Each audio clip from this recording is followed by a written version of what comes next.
So, Blood and thunder. your journey into the Maw was impressive, but it'll take even more phenomenal feats to earn the loyalty of the Maldraxxus. I have done something so rare, you have no record of it happening. But I need to do better than that. Increase your renown. Okay. Strength comes from the heart. Done. Every defeat is a lesson. The remaining houses of Maldraxxus have joined forces against us. Their armies besiege the seat of the Primus, and our defenses cannot hold forever. Our reserves have met the enemy in battle. I need you to break the siege. Even commit the reserves. We must hold the line until the Warwalker strikes. Didn't you just say... you know what? Never mind. It will be done.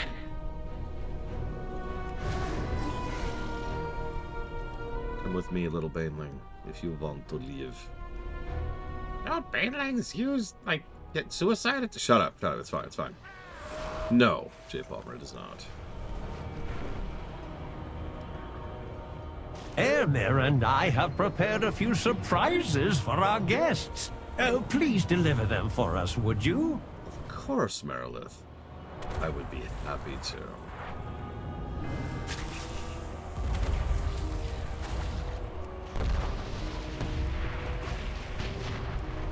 Is this good, Spicy Cry? I almost said spy. You know, Spicy Cry.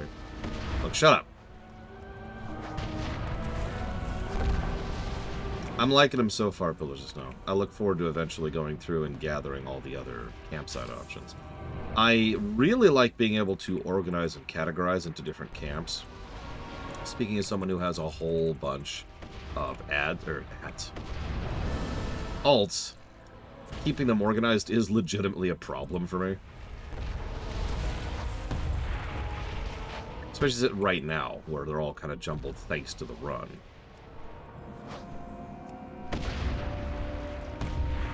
Well, they keep saying they're going to add more. Obviously, as always, you know, grain of salt. How many camps can we set up? I only have 2. Well, according to Pillars of Snow, we have at least 13. So that's actually pretty good to know. I don't need that many. I usually organize them by usage, what I use them for. 20! Oh, that's awesome.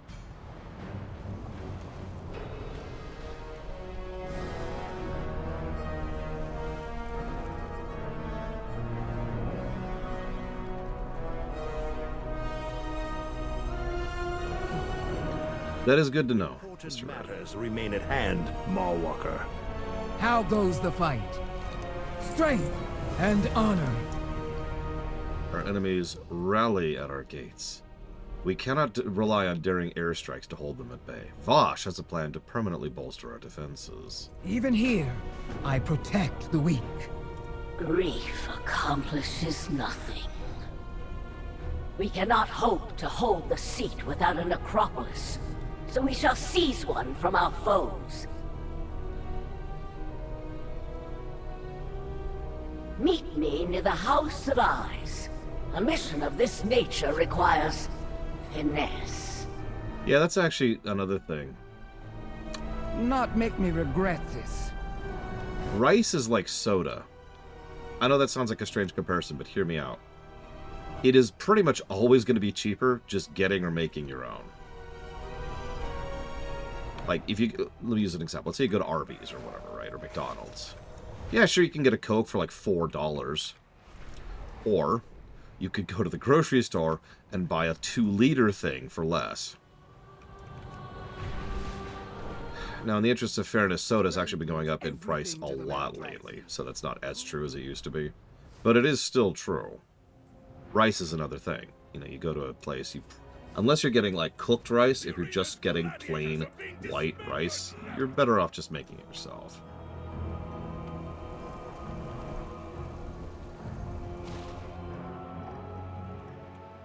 We actually have a soda stream, too. Gosh. Scavenge the corpse of my fallen house. But a corpse can always rise anew. Wow, they are literally prying apart. Do you see this? This used to be a necropolis over here, which they are tearing apart. And here's the really messed up part. That necropolis? That looks like skin and bone. That's literally being torn apart and scavenged. Now, I know the Scourge are supposed to be like the worst versions of this. God, you can even see the marrow. But I'm going to give this to the Scourge for actually having necropoli made out of stone and metal. God, the Maldraxxus are so gross. I stand ready. Yeah, they're just ripping out chunks of skin out of it. Cannot obscure. Akarek's demise has cast a dark shadow upon our house, but it is in the shadows where we thrive. I know that not all the eyes have perished. They could lie in wait, hidden for eternity if such was demanded of them. But it is time to reclaim our destiny. Take my sigil through the wreckage and awaken any eyes who remain. Do not miss your mark. The constructs would repurpose the carcass of our necropoli, but we need its parts for our own ends. Let's deliver a warning to these scavengers. Slay the constructs. Pluck the eyes from their skulls, such is our signature. I will not linger here forever. I shall reunite with the other eyes. Work swiftly. Yeah, this is not an outcome I would want. Whispers. Given a choice. The mark of Vaj. Okay, so this is my first time playing marks under the new marks. I actually spent some time during the lunch break reading all the talents and kind of brushing up on it. There seems to be a pretty smooth loop. I went right in the end, but ultimately the loop is pretty much the same. Aimed shot leads to arcane shot. Steady shot generates focus. Rapid fire procs aimed shot. Aimed shot procs rapid fire. Everything procs volley and explosive, which also procs everything. Now, if that sounds confusing, I'll put it another way. Dragoon. Let's see it in action, shall we?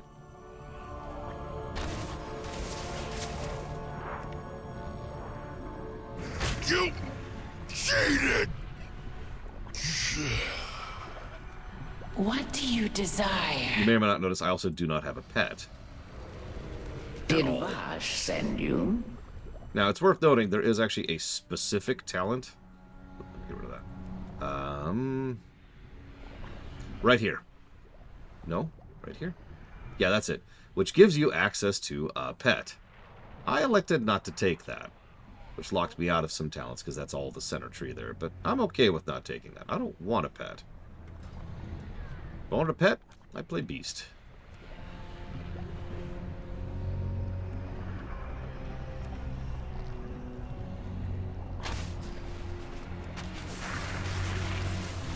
Yeah, so there's Streamline. A lot of talents deal with Streamline. Streamline makes your next aimed shot cheaper and faster.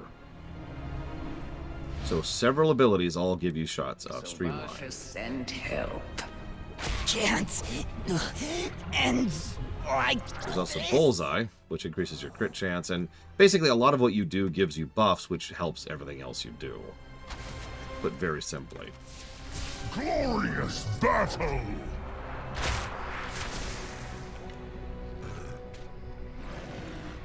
You'll notice my damage is way up. So instead of feeling like, you know, a Chipper Shredder, I feel like, well, Frost DK, put simply. Like, that guy's already dead. And that guy was killed in one shot. Like I said, very Dragoon. Except for the damage thing, that's not very Dragoon. I'm not sure any FF14 class has that heavy-hitting hunk feel like several WoW classes do. Yeah, it feels like a sniper, which is exactly what marksman probably should be.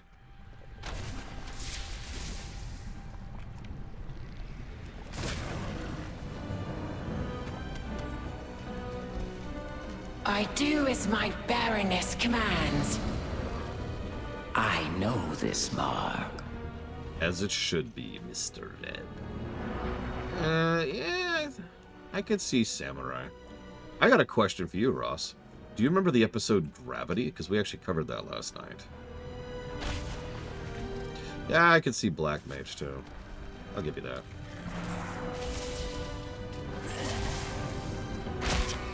Really? Pillars of Snow. Nice. Arms was kind of lacking, so it needed it. So where do you think Gravity would rate, Ross? Did Vaj send you?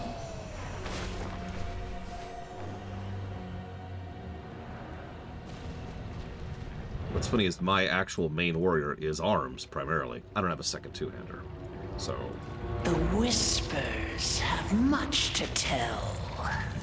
We see you.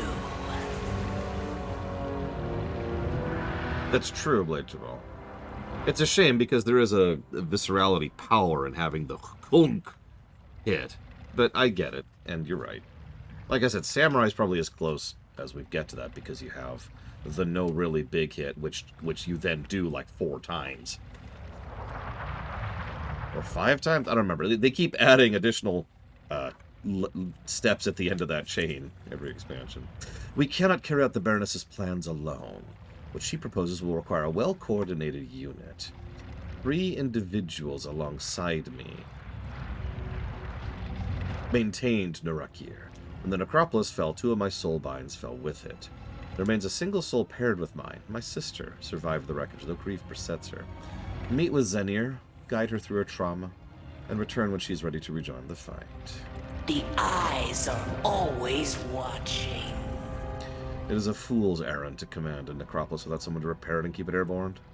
Nurakir's mechanic was slain in the crash, but opportunity arises in dire times. Vin told me of an altercation among the constructs. One of their own resisted the reckless scavenging of Nurakir and was promptly detained for his objections. Find them, and an enemy deserter could be a potential ally. I do so enjoy our conversations. It takes a particular kind of magic to pilot a necropolis. The Eye's helmsman perished with Nurakir, but Baroness Vosh has informed me of a means to acquire a new helmsman. Follow me to our house's communications beacon. My Baroness has taught me a way to summon just the individual we require. I suspect she will not be pleased at the prospect of serving us. I trust you will encourage her compliance. Oh my god, what a sentence. Ismiristar, I know you don't like me having to go and murder your own eel comrades, but I trust you will encourage this compliance. Oh my god. Keep to the meet me at the pillar. We have work to do. Anyways. I would also agree that Machinist kind of has that with Drill. Very specifically, Drill is a nice big chonky hit. It is in fact the thing I remember most whenever I think of Machinist. Just immediately. Was Vosh a good person? No! You're looking for a mechanic, are you? Look no further. I've been toiling on a new necropolis for ages. When Nurakir collapsed, we saw a golden opportunity. Came to salvage parts, but these brutes locked me up when I criticized their methods. But you need help, right? I'm your construct. Okay.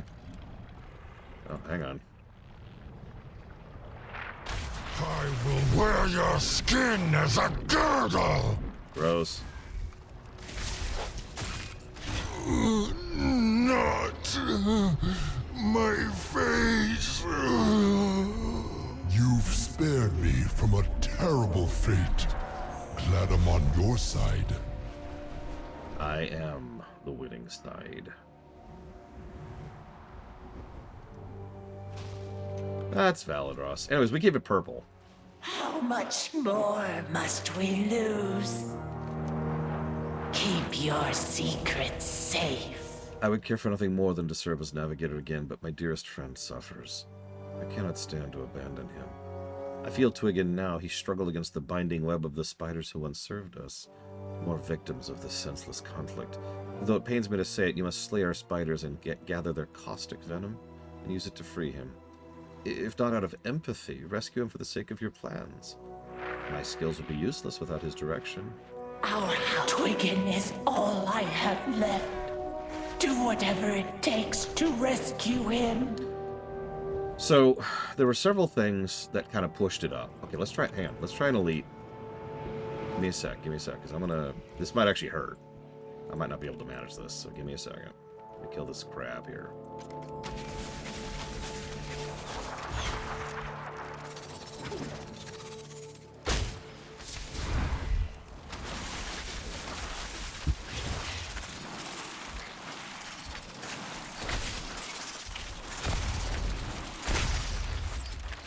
Not too shabby. It felt weird to just stand there and take it, but, like, that's marks, right? You're a turret. Yeah, no, that was nice. I'm with it. Anyway, sorry. What's bulldozer? Bulldozer snore. That would be awful, Jay Palmer. So, disengage. I think I might have been on my bar. First of all, very well written, very well acted, top to bottom. It also skipped a lot of, like, it did a lot of typical Trek things in a good way.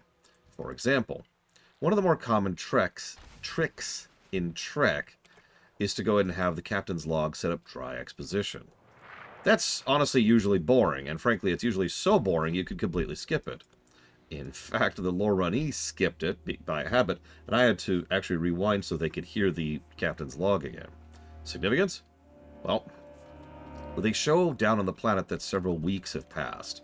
Then we cut up to Janeway, who gives the captain's log saying, "It's been over an hour since we've had contact with them." That one little tidbit right there informs pretty much the entire episode, and helps to establish both the dilemma and the difficulty that both sides of the problem are facing. It also consistently uses time, that is to say, gravity, as an actually very appropriate obstacle to overcome. So that's cool. It also just did a lot of little things really right. Random example. I know you probably haven't played Dragon Age 2, but one of my biggest complaints about Dragon Age 2 is that it has no capacity to understand, or showcase, the passage of time. By contrast, the episode Gravity does a really good job of showcasing the passage of time.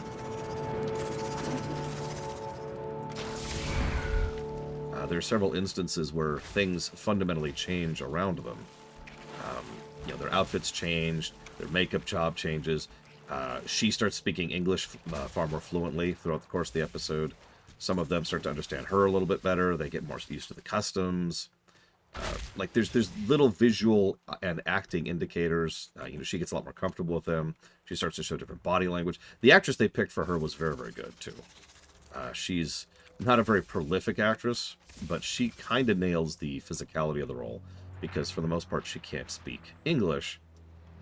So instead she just kind of does what she has to do. Usually they do, Jay Palmer, and in this case they did their job properly, because they don't always. So really, really good showcasing of the passage of time, which is good immediate exposition without having to say it's been 2 months. And you get the generally. I'm basically what I'm explaining is why it's a red, right? I also really liked the finale.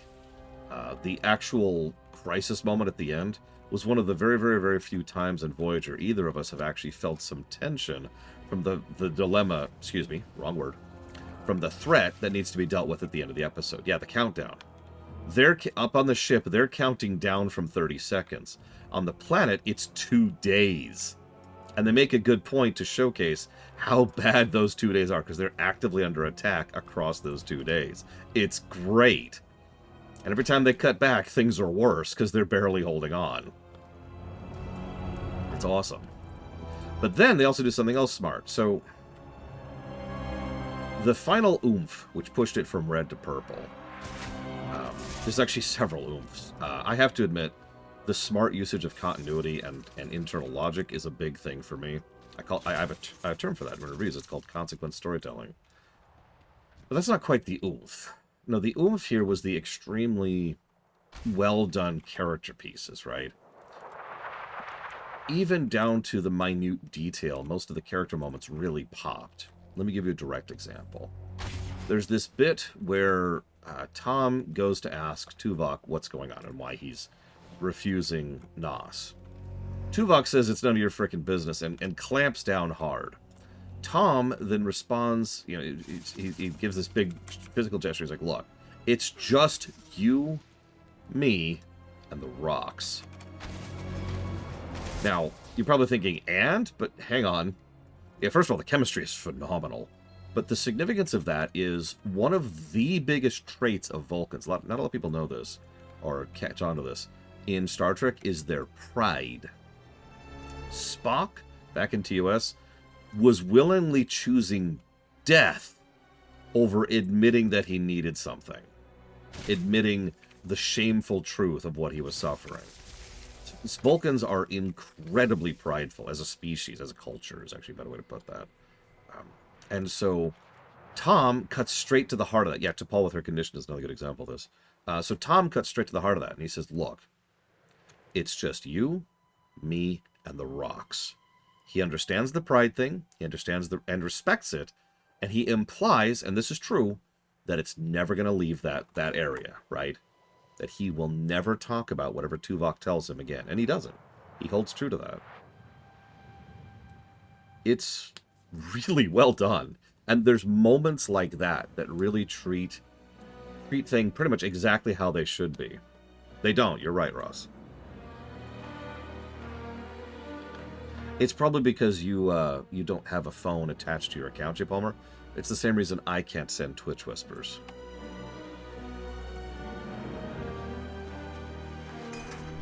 Be free, Twiggin.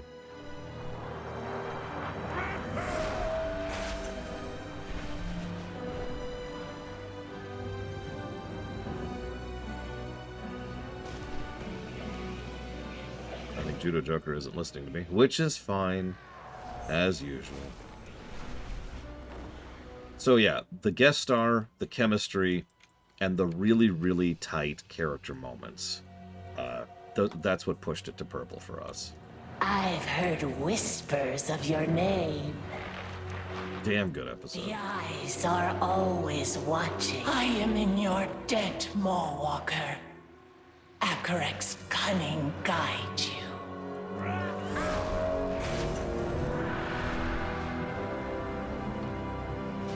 It's possible it's something else. Oh god, yeah, we're coming up to the fight. What a throwaway. Secrets. As usual, it's a Chakotay episode.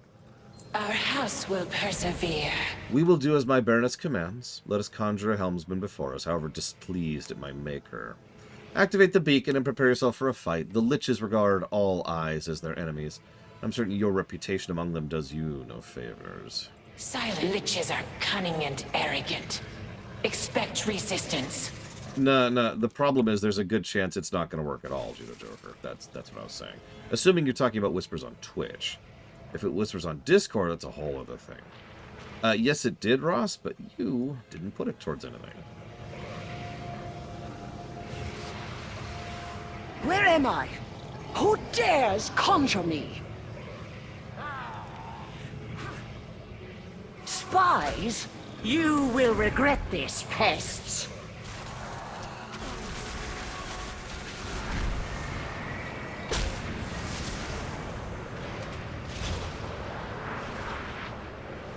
Enough! I yield. Name your terms. The eyes are your master now. Await our command. My Baroness was right about you, Mawwalker. We regroup at Nurakir.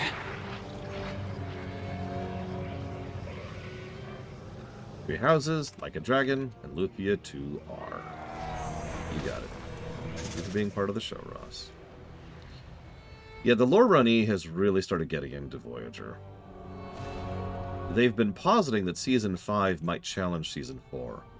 I don't think it will. Like, we've got too many issues coming up, like the fight. But Season 5 is still pretty solid. We also have Relativity to look forward to, for all that means. Yeah, there's not going to be too... I mean, ignoring the fact that we just gave a purple, I don't think we're going to have the same density of purples in Season 5. Like, we've got... Bliss is going to be pretty solid. Dark Frontier is going to be pretty solid. Of course, Oblivion is a good episode. Think Tank, that's probably going to be a red. Juggernaut's probably going to be a red. Relativity's probably going to be a red. So that's a lot of reds. Then we have The Fight, which is... It's not going to be good. Someone to Watch Over Me, which I remember hating. 1159, which is very close to being a great episode. But I don't think it's going to get over that line. Warhead, which... and... Equinox. An episode so bad, It made several people quick try forever. So we'll see how that is when we get there. Bring me secrets, Baroness. You have returned.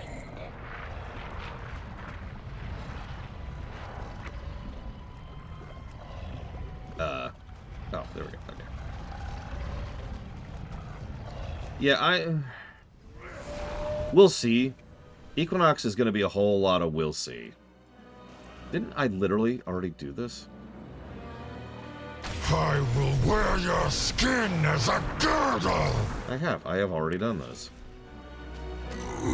Not my face.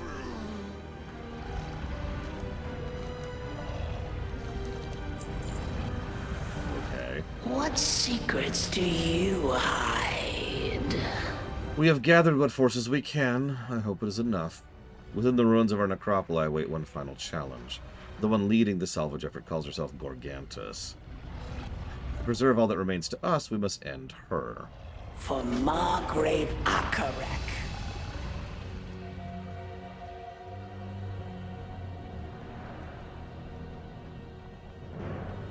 Season 6 is... Hey, look, it's another spine lacquer. Season 6 is going to open pretty strong. Because we've also got Survival Instinct, or whatever it's called. Your parts will serve us well. All who betrayed the eyes shall perish. I think we're going to bounce a lot from in Season 6 and Season 7. Make it quick. That's the evil AI shuttle. I don't know what else to call that. Power belongs to those who claim it. Yeah, I know, right, Baron? State your purpose. Everything is in place for us to seize an Acropolis. I will coordinate our efforts and meet you at the seat of the Primus. Draco will undoubtedly commend you on your success. I, however, will do so once our mission is complete. Everything is in place. Then it is time to seize a necropolis.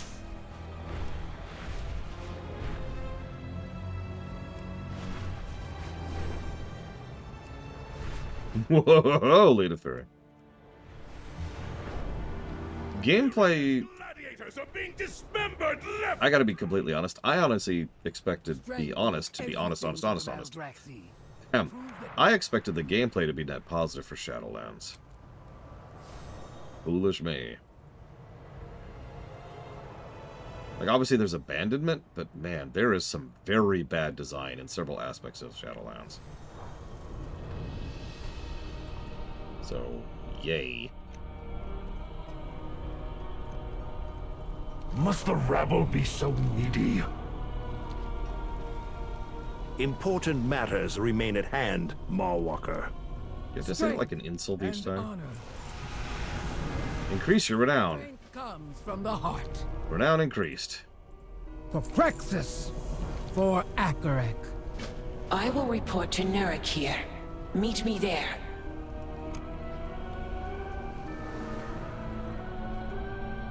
The lack of polish has not been helping things. I'm sorry, Jay Palmer. I know a lot of people are dealing with that right now. Because a few individual rich people who make more money than we will all see in our entire lives decided that they wanted 0.0001% more money a month.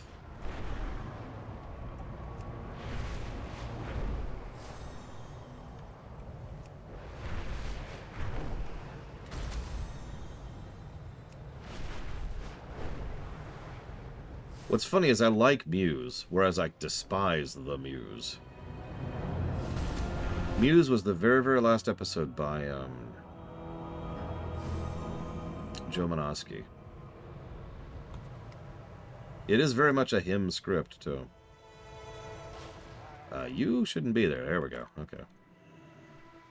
Yeah, unfortunately, remember, we're still in the good stuff. We are pretty much locked in for positives. If we're getting positives, it's during the Covenant campaigns. Once we're past them, abandon all hope. What secrets do you hide? At last, we are fully prepared to enact the Baroness's plans. Now that you've arrived, I will recount our rolls one last time, and we will seize our fate. Listen closely. Go in silence. We need to get the lay of the land before we proceed. Survey the area from above as Twiggin flies you to our position. We will infiltrate the necropolis while Ansett distracts the constructs. A few explosions should do just the trick. Everything is in place. Let Twiggin know when you are ready to depart. I am ready. Oh, sorry, I gotta say this. I gotta be in character. Ready to go. We will use our remaining anima to teleport to the foundry. Meet us there.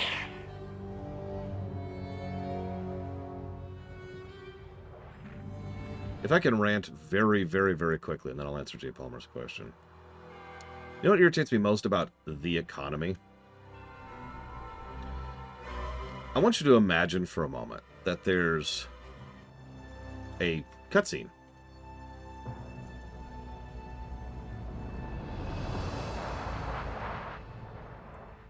I want you to imagine for a moment that there's a bunch of people, and they're sitting around in a cave, and they're hungry. All of them are hungry. No one there has enough food, right? None of them. So it's a universal problem. And they're like, gosh, what do we do? And they all sit around debating and arguing about the best way to try and make sure that the food that they have is going to last as long as possible. And there's this big, huge debate by thousands and millions of different perspectives and all kinds of arguments and disagreements and perspectives. And right over there is a gigantic pile of bread. No, bread doesn't even get across. Right over there is like a banquet, right? Like just the feast, like a fantastically huge feast of doom. Yeah, there's just steaks, lobsters, like all kinds of pastries. There's vegan food. It's all right there, and you're just sitting here debating what to do with what you have, because that's the economy. The dragons are squatting on so much wealth and tying it up in looping systems to ensure that it doesn't actually go into or flow through the economy. So the rest of us are all debating what to do with the scraps we have left over. It's really frustrating. Like, I've gotten into debates with people over what to do about the economy, but the answer always boils down to the same thing. Go get the bread from the giant cave of bread.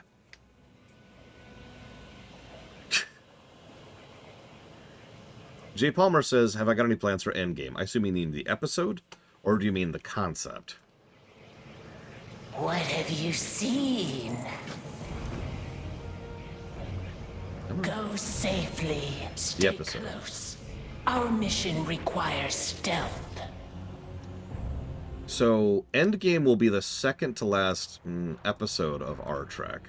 There will be one after it, which will be Nemesis. So, yes, I have very definitive plans for Endgame. They will lead directly into Nemesis.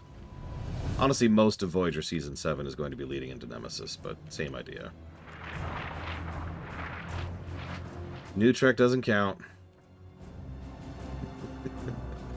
Will we see the Voyager crew get home? Yeah, somewhere around Season 5, and then not, and then again in Season 6, and then not.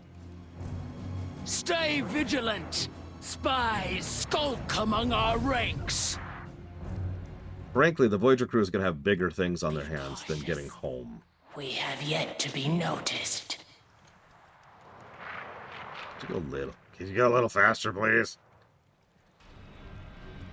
Please. Well, according to my comments section, I just hate women, Ross. Sorry.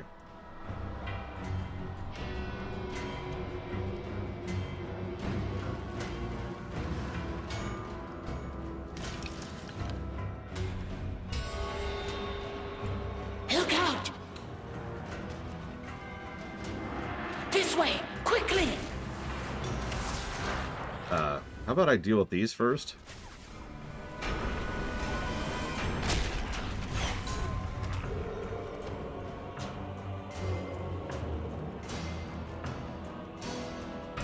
Oh, what episode did we cover recently? What's right before Gravity? Remind me. They were for us. I fear Kalik and Ansid may be in danger. Seems we've been discovered. Times like these demand flexibility. Keep your secrets safe. If fear of our presence is known, so too is the presence of our comrades. We must develop a contingency. With the Foundry on high alert, we cannot sneak by undetected, unless you were to provide a distraction. Go safely. Okay, what's before Chaotica? Wait you at the rendezvous point. What's like the 5 episodes before Chaotica? Others are already there.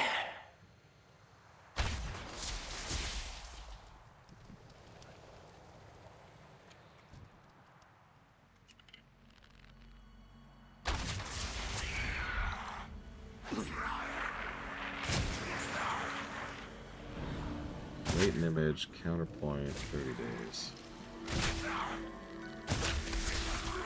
Latent image. Latent image. It was the Lore Runny and I both noticed it because it was, in our opinion, one of the first times Janeway was right. No, not capital. Lowercase. Her call with the Doctor was frankly absolutely correct. Now, she did it in all the wrong ways and for all the wrong reasons, which is why we didn't rate this episode as highly as we wanted to. But still, that was the correct call with the Doctor. Go figure. That's what I'm not using. I've been feeling like something was missing my rotation. It's because it is. I don't like the ending because it is the ending. I know that sounds strange, but what I mean is it's not resolved, which is good, except it's also never brought up again. It's bad. The episode just stops at a certain point. It's like, okay, we're done.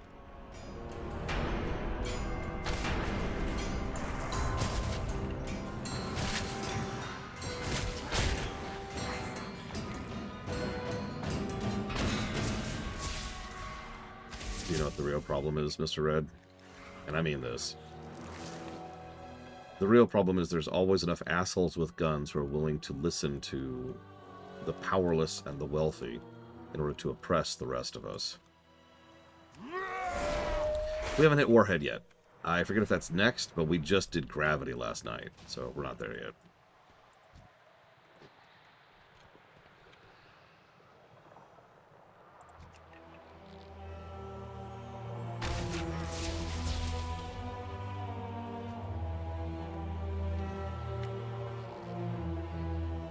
Timeless was definitely a purple, without hesitation.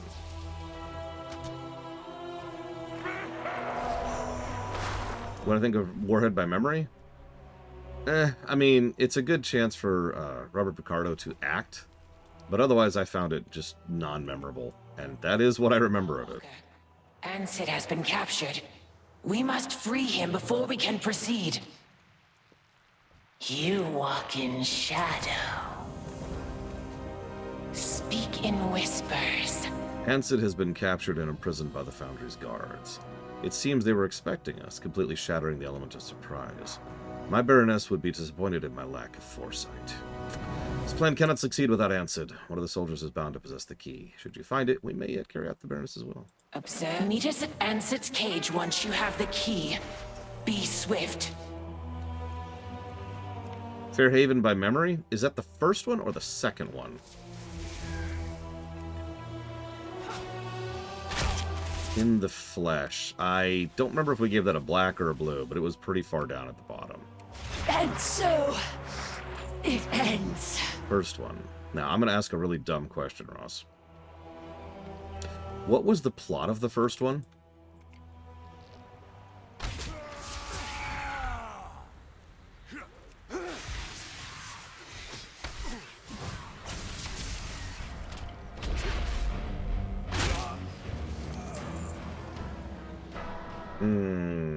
Okay. So, deleting the wife is always a good thing, obviously. Don't quote me out of context on that. Don't watch the Stardew Valley run, where I constantly was, Look, it's not really stealing people's wives if they're willingly coming to me. That's all I'm saying, right? It's more like accepting someone's wife, right? Like, it's different. It's different, you know? It's a whole other vibe.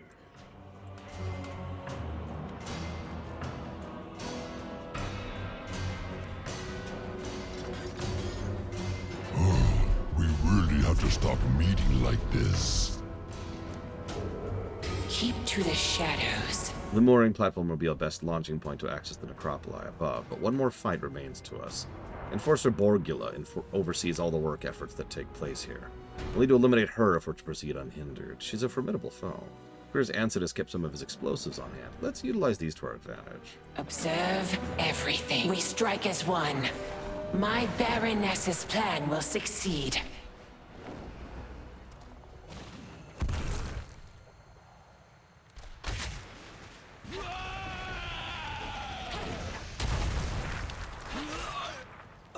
Feel our sting! Only one task remains. What do you desire? What do you think? Does it suit me? Yeah, I don't think so either. Our house will persevere. Up to 17.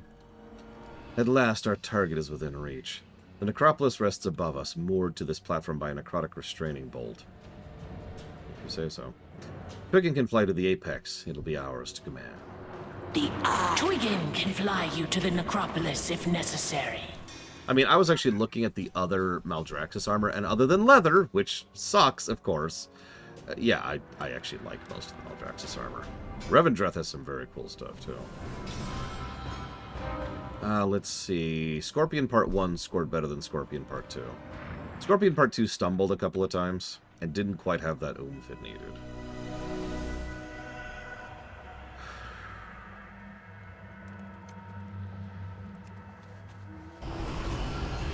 Well, first of all, it really wanted Janeway to be right for no real reason, and it really tried to make this artificial conflict between Janeway and Chakotay for no real reason. The Borg turning on Voyager is honestly so ridiculous, I consider it to be character assassination. No, I'm sorry. There is no reason they would do that. There's no logic behind it. They're doing it because they're the bad guys. It is time we depart. Which is not what the Borg are.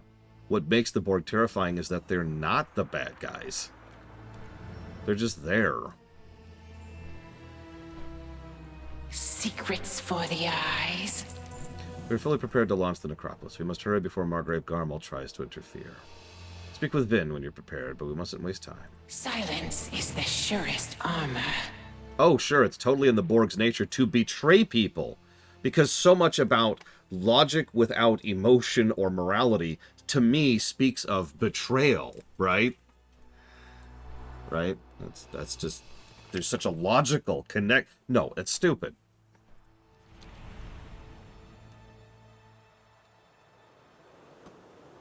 It's funny because it's the whole name of the episode.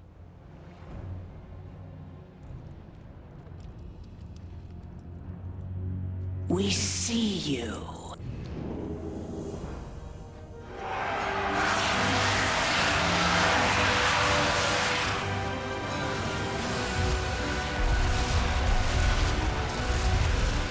Maybe don't attack a powered necropoli, guys. This is not Warcraft 3. State your purpose. The necropolis is safe and secure, but can only maintain a portal at the Seat of Promise for a short time. Go. Now that we control the necropolis, we can open a portal to the seat of the Primus. Xerecris is ours, along with everything it contains. The Primus was personally involved in the design of this necropolis. It truly was a sight to witness his hands shape the form of this vessel. It'd be wise to search the room. Maybe he left some tools that might be of use to us. For Margrave Akarek. Okay, let's take a look around. No, exactly, Luke. That is exactly correct. Coexistence with the Borg is possible in the short term. In the long term, it's not. There's no possible long-term diplomacy with the Borg, but short-term, absolutely. But no, we're going to betray you. Mwahaha. Ah, yes, that's it. Armor of unmatched craftsmanship. I have never seen its like before. Not even from the forges of the Chosen. You should take this back to the Sanctum Mawwalker. Perhaps Baroness Draka or one of the others can discern its significance.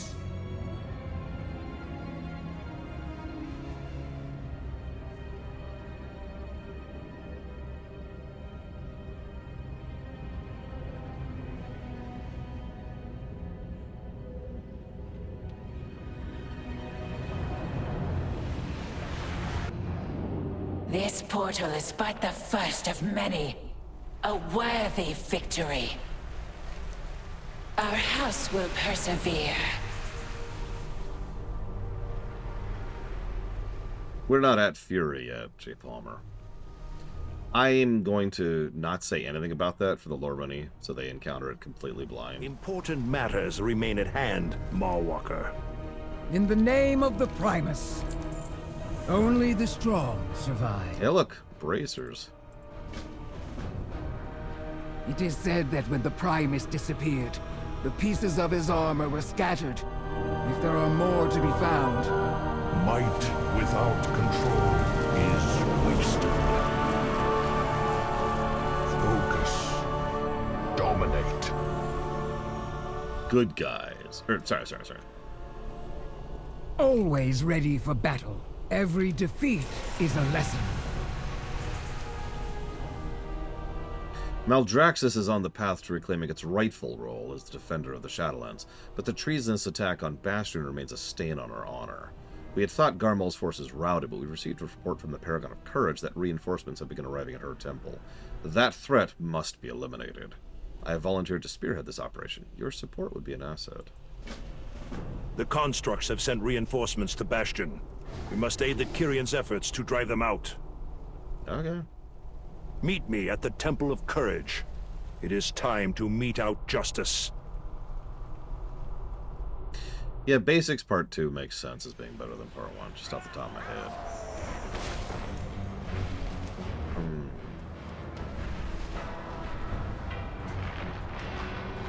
I'm looking for something specific. Looks like it's not here.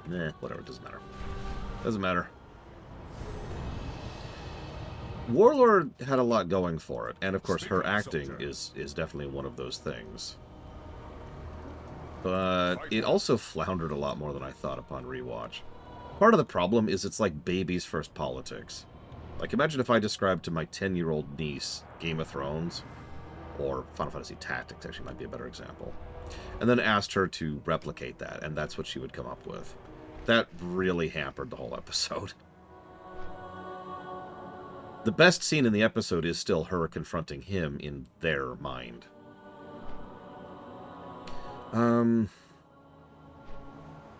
Questions. Chakotay, listen. Does that mean I think Janeway was correct in making the deal with the Borg and Scorpion 1? Yes. The Borg are interesting. The Undine are not. And if we were to take the Undine on face value, there is no negotiating with them. There is no peace. There's no diplomacy. There's no cooperation. There's no alternate circumstance. They are darkspawn. Or zombies, or stormtroopers, or whatever. You get the idea. They are acceptable targets. There's nothing to them other than we hate everything that isn't us and want to destroy the entire galaxy. They're Daleks.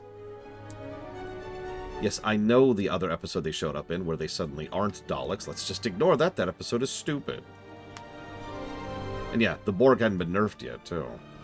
So yeah, what are your options there? Frankly, helping the Borg was in the best interests of all life in the galaxy. I mean, granted, I'm sure the Q would have gotten involved at some point, but you get my point. Are any races inspired by the Borg within the extant? I don't think so.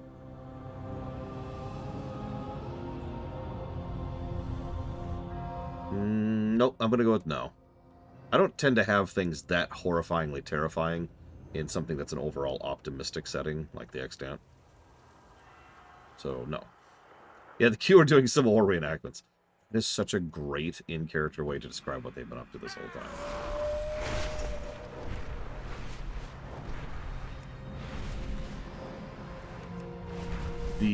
So the Swarm, that is to say the Frenoy, opened massive portals to usher in. are going to sound so childish when I say it out loud.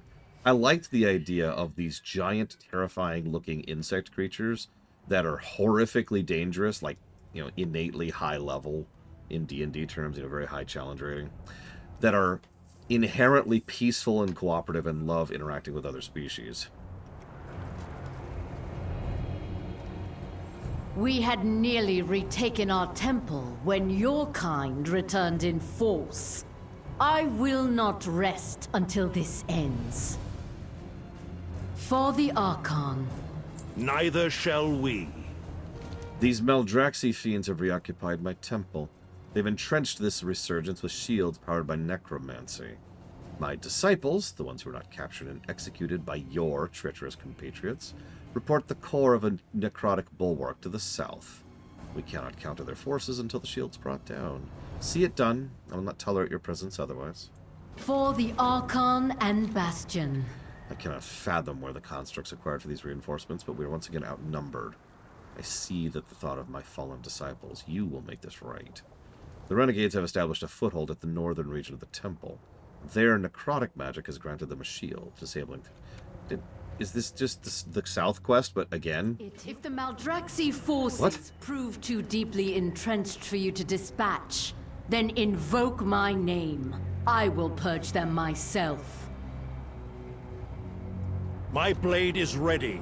With its repeated invasions here, the House of Constructs continues to sully the honor of Maldraxxus. We cannot salvage that honor until justice is done. Trample our enemies. Okay, so kill a bunch and do a south thing and a north thing. Got it.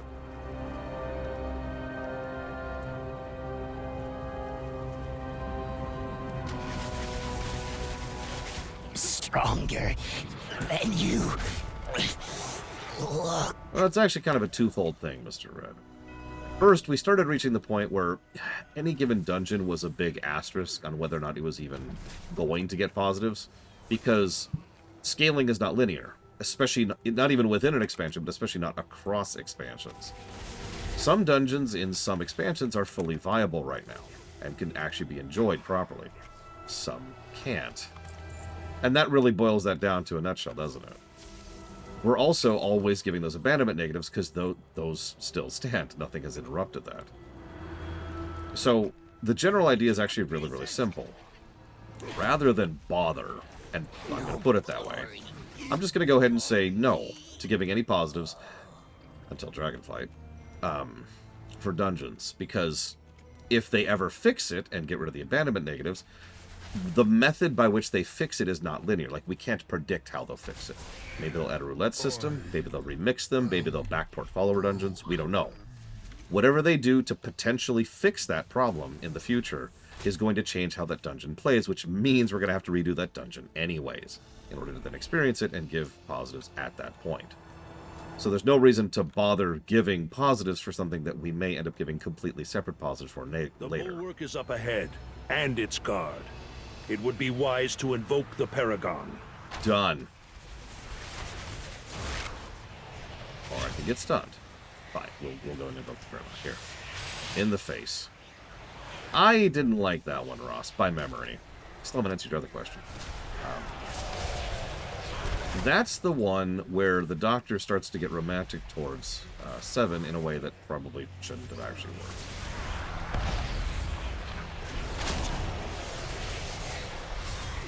Speaking as someone who is totally cool with that couple ending up together, that was not the way to do it. Exactly, Kira White Noise. Will that maze still be intact when we actually get to a potential fixed version of that? Who knows? We already know that they can and do change dungeons when they remix them for mythics. And those changes, while somewhat slight, do absolutely change the score of those dungeons.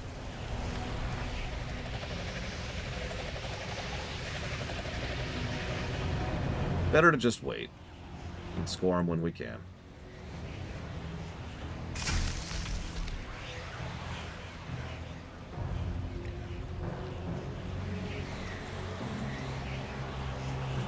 For the Margrave!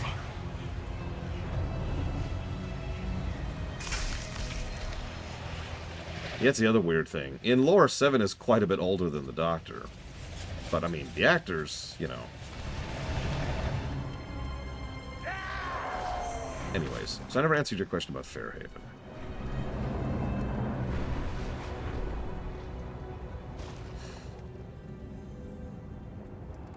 I actually remember overall liking Fairhaven, which I'm pretty sure puts me in the minority there.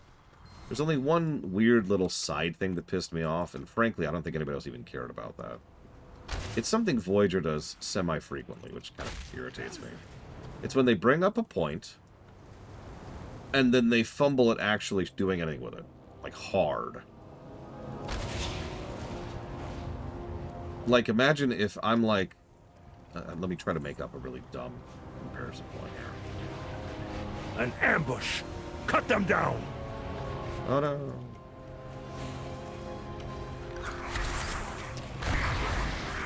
Hmm. Okay. We will not be pushed out! Maldraxxus will hold! You know who we are. Actually, yeah, Omega Directive is a good example of that.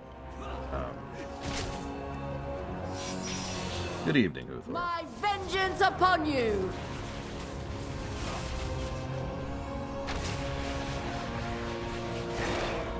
Damn it.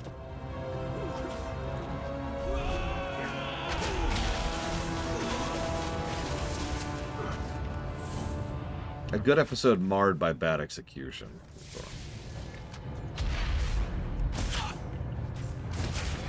I can't come up with a good analogy. So let's just use these specifics. So the problem in Fairhaven is there's this bit where the Doctor has to give this whole speech about how it's totally cool to have a holographic boyfriend. And they miss the mark so hard. Because the point should have been there's nothing wrong with having that under the unique and stressful circumstances they're in. Because of this and that, and tolerance and understanding, and general just psychiatry. Cool. But no. The actual point that they make in the episode is there's nothing wrong with having a photonic boyfriend because he's photonic, and photons are people, just like I am, because I'm a person. Do you think every photon isn't a person? Which is a button the Doctor hits a little bit too often, and it's irritating every single time he does. In fact, we just covered an episode, I forget which, where he hit that button again, and it's like, dude, this has nothing to do with whether or not they're a person or not. You idiot. Because they aren't a person. We have secured the perimeter. Let us regroup with the Paragon. The analogy... I can't remember what episode it was. The analogy the Lore One E came up with is it was like... someone's having this big dilemma on whether or not to save a couple of pigs or a person, a human being. And, you know, they pick the human being, obviously, but then they're like, oh yeah, what do you have against pigs? I mean, I have flesh, and that makes me the same as a pig. Would you just throw me out the trash because I am the same as a pig? And it's like, Doc, no. Various levels of no.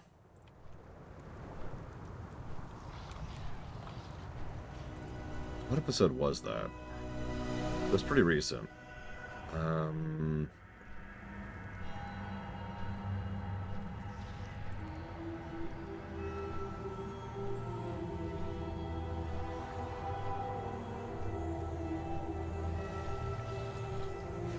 It was nothing human.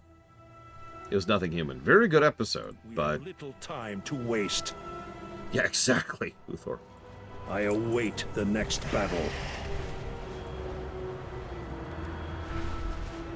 Yeah, even Vic is actually debatable. We'll get there when we get there. You have my attention. Serve with courage. We have rendered my enemy holdouts defenseless. My disciples will begin preparations to purge the corruption that your errant kind have left on our home. But more still remains in the inner sanctum of their temple. Their defenses prevent us from flying in en masse, but I can secure a foothold myself. We'll cross the breach and annihilate them. Always speak with me when you are ready to cross, Maldraxxus. I could see that, Ross. Do not waste my time. I would say that before It's Only a Paper Moon, Your he foul doesn't qualify. necromancers have enveloped the inner sanctum in a toxic cloud. But after... I can only reach the entrance. Even Moriarty's frankly The debatable. monsters within are too powerful for you alone. Clear the skies for me. Then their fate will rest in my hands.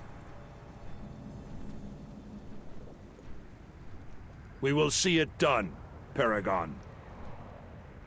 I'm starting to remember why I barely remembered this campaign, by the way. Speak without fear. I'm just gonna stop reading this out loud. What There's like do you no need? reason Clear to. the skies, Maldraxxus.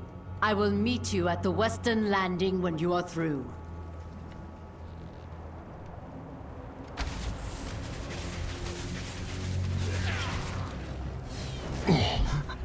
My final battle. In the interest of positivity, I'm liking what they did to Marks.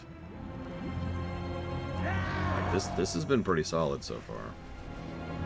It's no Beast. I think Beast is still my favorite, and frankly, I think Beast is better designed. But I'm with it.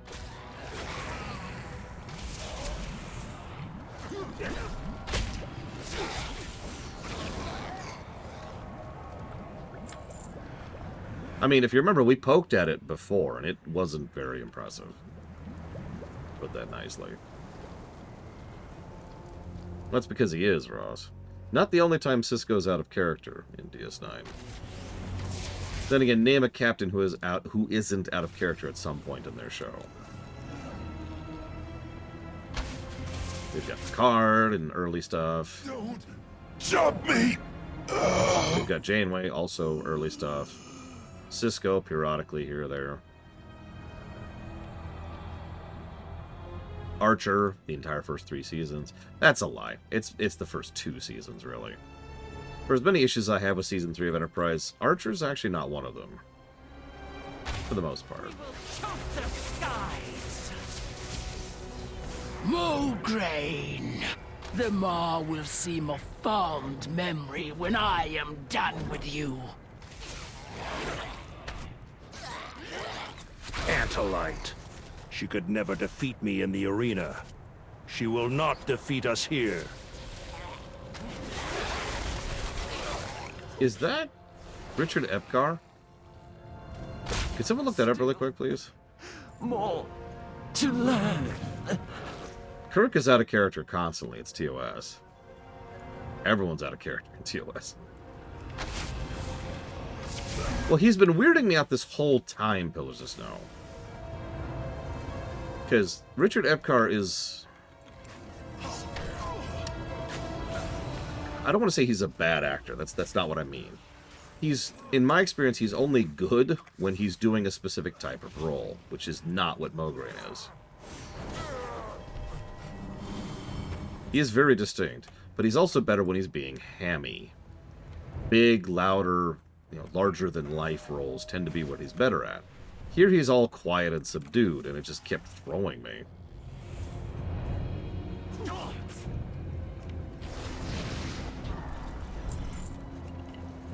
I mean, yeah, Ross. Who isn't in that stupid movie? Almost that episode. And yeah, Blade Tyrval is correct. Part of the problem with judging the sentience and sapience of Moriarty and or Vic is their relative lack of screen time.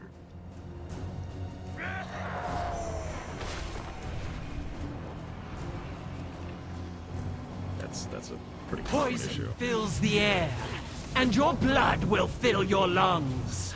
That's You rush headlong to your demise. I look forward to tearing you apart.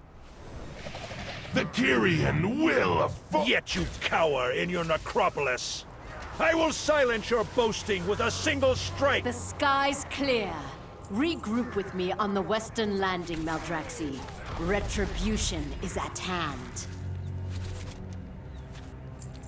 Pathetic little weaklings. You cannot stop the House of Constructs.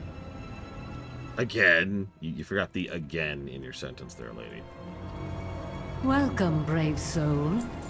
At last the skies belong to us once more, and in those skies the storm of our vengeance brews. Come, you who claim to be true, Maldraxxus, who wish to right the wrongs of those you once called allies. Rain your justice upon them. show no quarter. On me, Maldraxxus! Together we will cleanse. Mark my targets, Maldraxxus. I will smite them with haste. Okay. You know, like, I'm not really with these guys. I'm just kind of here for the ride. Like, I'm gonna be real. I don't subscribe to any of this. I don't even think any of this is canon anymore. Like, I don't know. I was talking to this little gnome. I think she's not actually a gnome. Let the rain of justice cleanse this ground. It's hard to tell. You know how dragons are. Oh, you don't know what a dragon is? Don't worry about it. Point being, she was telling me that none of this ever mattered or happened. It's weird. I stopped trying to wrap my head around it. For the Archon. The evil that threatens Bastion crumbles beneath us. But if we allow this cruel Baroness to evade justice, we have not won this day. She cowers in the necropolis above, casting her shadow upon this once sacred temple. We will pull the dagger from our backs. This wound will heal. Always. We have but one enemy left to slay. Speak to me when you are prepared. Enough of your meddling. Face me, so that I might crush you once and for all. Hey, is there any chance you could carry me some other way? This is really uncomfortable. I will rip your carcass from my temple and cast it into oblivion.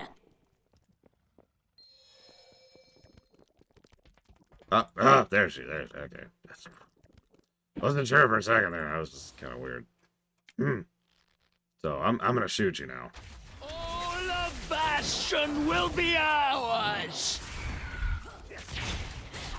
You will never. At last, the darkness clears from my temple.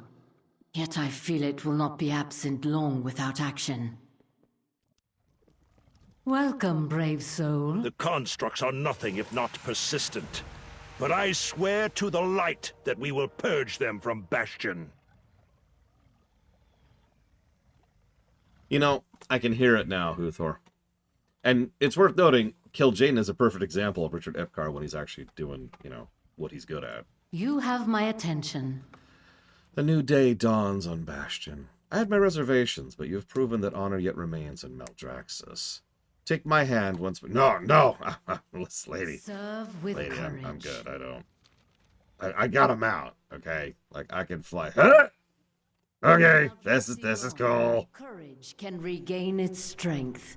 My kin will be hungry for vengeance against the constructs. And they shall have it. But assaulting the House of Constructs is no mean task. We need time to prepare our forces.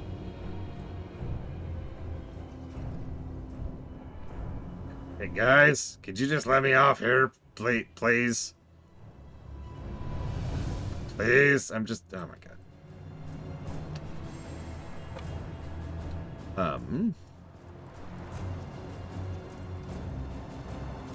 Speak without fear. This land festers. Oh, thank God. Okay, hold on. We'll come back to that in just a second, because I want to answer Xavion's question first. Xavion asked, do I ever remove stuff from the list without putting it on the veto list? It has happened, but extremely rarely. In other words, the answer to your question is no. Stuff just sits on the list until eventually it falls off the list, thanks to inactivity, or is eventually funded. What is my task? Swift shot, I have a favor to ask, if I may. This realm, sense of honor and purpose that guides its denizens, calls to me. My life was defined by such values. Maldraxxus, for a time, shared them with me, but I returned from the Maw to a land rife with treachery. I'd like to speak with the Paragon about Bastion. It is in death that we are truly tested. Welcome, brave soul. Ashbringer. The Arbiter's judgment is infallible. She must have recognized something within you that was meant for Maldraxxus. Yet I dedicated my life in service to the light. Is that not what earns a place in Bastion? Walk with me, both of you. Why am I here? Okay. Our aspirants shed their memories in the Temple of Purity, but we will follow a different path. Does Maldraxxus not suit you? When I first looked upon the Maldraxxi, all I could see was the scourge that brought ruin to my homeland. The monsters I had sworn to destroy. In time, I learned that they are not the mindless undead I thought them to be. That honor has its place in Maldraxxus. Or at least it did. The memories of your life bear torment in death. Were you chosen for Bastion, they would be deemed a burden. But why was I not chosen? Was my faith in the light not strong enough? Was my soul tainted from the moment I rose into undeath? Light, void, such trifling powers have no purchase here. The Arbiter sent you to Maldraxxus for a reason. One we shall attempt to discern. Hang on. A friend of mine was telling me, this earthen dude, he's called, was telling me about, like, the light and the void. Massive portals to usher in their forces. Yeah, I was gonna say, literally walking up to the void battlefield here as you say that. By the way, I do love the contrast here. This area was bathed in the light. I didn't actually comment on it last time. There's the golden fields. Well, up here, that's not golden. That's ashen. Look at that. It actually shares a very similar color palette to the Ember Ward over in Revendreth. It's obviously a little bit cooler and portrayed in a more positive light, but it is still the same general concept. It is light blasted. Oh yeah, Earthen are cool. I saw this one dude, he was like, hey, I'm like 5 minutes old. I was like, haha, that's cool. I showed him this really great elk and venison joint I found. Oh man, the meat there. The Earthen seemed to like it. Had trouble with the chewing. I had to talk him through it. Not the first time I've had to talk someone through chewing, let me tell you. For the Archon. And this is the site of an ancient battle won by the previous Paragon of Courage. She sacrificed herself to serve the Shadowlands. I only hope my own end will serve as exemplary. Many of my disciples meditate upon the scrolls here. With them we remember the foundation of our courage. Excuse me. Accompany Alexandros as he reflects on the shrine. Aid him in understanding where the source of his courage lies. You will learn that this afterlife is not the one best suited to him. It is meditate on these scrolls, Alexandros. Glean the source of your courage. The reason we are not alike. The light has always been my courage. But I will see what these scrolls reveal.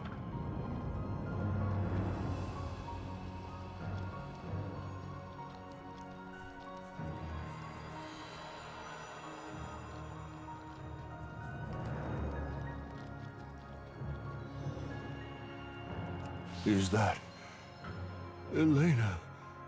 My love, my light. She is still as radiant as when I last held her. To think she'd be forgotten if I... Forgive me. Let us continue onward.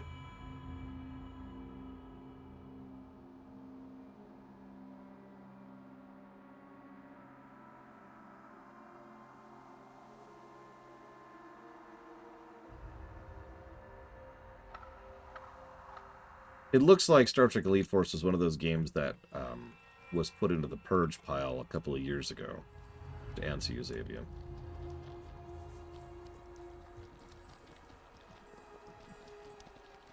The fact that nobody's noticed for over 2 years says all it needs to.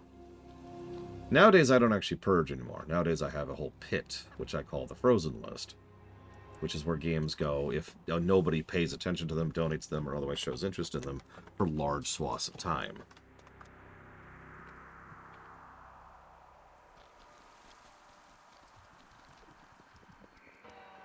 Renault, my eldest. My demise. His betrayal haunts me, even in death. My son. Would this pain be best forgotten? So you're probably wondering, Let us move on. who the hell's Renault? He's someone who I think isn't even actually in the game in any function anymore. But Renault was the one who actually betrayed Mograine and got him killed by the forces of the Scourge. Way back. Like, this was pre-WoW Vanilla era. In between Warcraft 3 and WoW Vanilla. He's the reason Mograine's dead. He did it all because he was envious. He wanted to claim the title for himself. Yeah, he used to be in Hearthglen. He's dead. He's turbo dead. There's even an event where you could go in there with Ashbringer, and Mograine would pop out of it and murder him on the spot.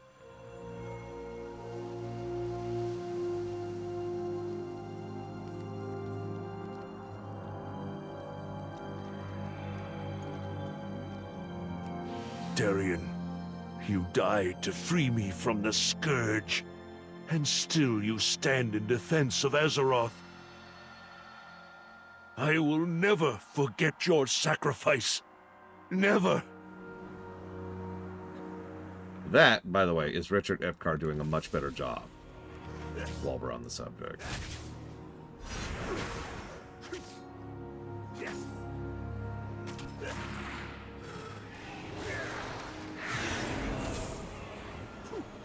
So I don't see a last stand, Mr. Ed. So that had to have been a long time ago, whenever that fell off the list. My beloved son, I am so proud of you, and nothing will ever take that from me. Why was it removed? Same reason anything is removed. I believe I understand now. Let us return to the Paragon. Let me put it to you this way. Sorry to interrupt this extremely good quest. One of the more common things that'll happen is, let's say, Bob will show up and say, hey, I'd like to donate $1 to you playing Hello Kitty's Island Adventures. And I'm like, sure, no problem. So I'll add it to the list. And then 3 years will pass, and no one will put any money or interest towards it. And it just sits there, taking up space, wasted and forgotten. I have a term for that. I call it dead fruit. It's dead fruit at the bottom of the barrel. Because you don't notice it, because it's at the bottom. It's all the stuff at the top is what you see. Now, I've actually tried a few methods over the years of trying to purge dead fruit from the list. I actually am rather fond of the current method, which is the frozen list. Because anything on the frozen list can be unfrozen just like that. All it takes is someone actually donating towards it.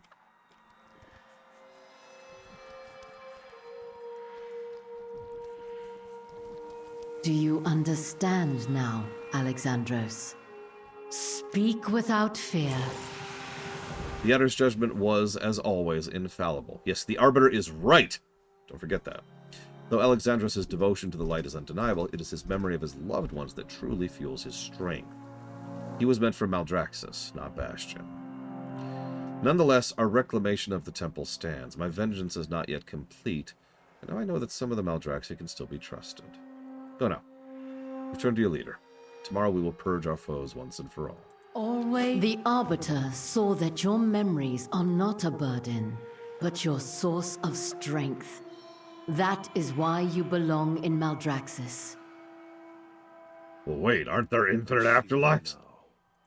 Honor may have forsaken Maldraxxus, but together we will restore what has been lost. Go on, Mawwalker. I would like a moment to reflect. Okay, look, you need a moment. I'm right here, dude. Like, you probably can't tell. I died too. And, I mean, I got better. You get the point. I'll let you go.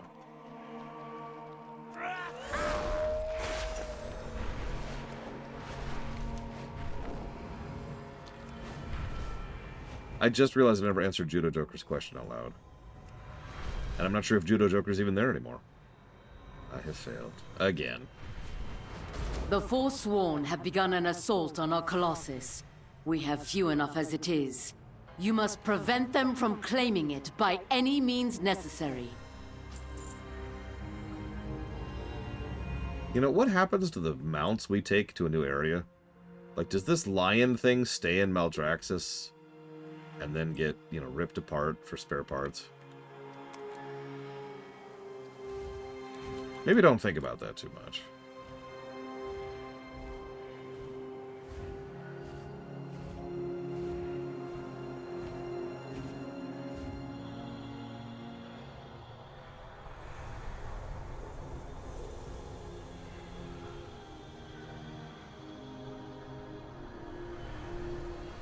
You know, that's actually horrific when you think about it.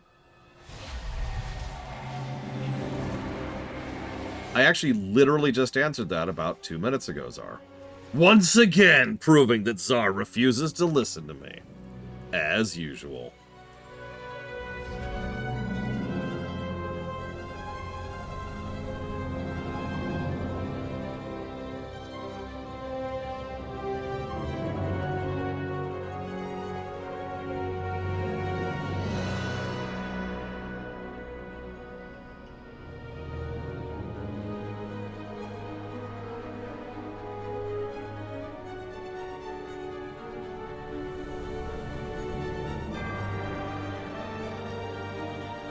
Anyways.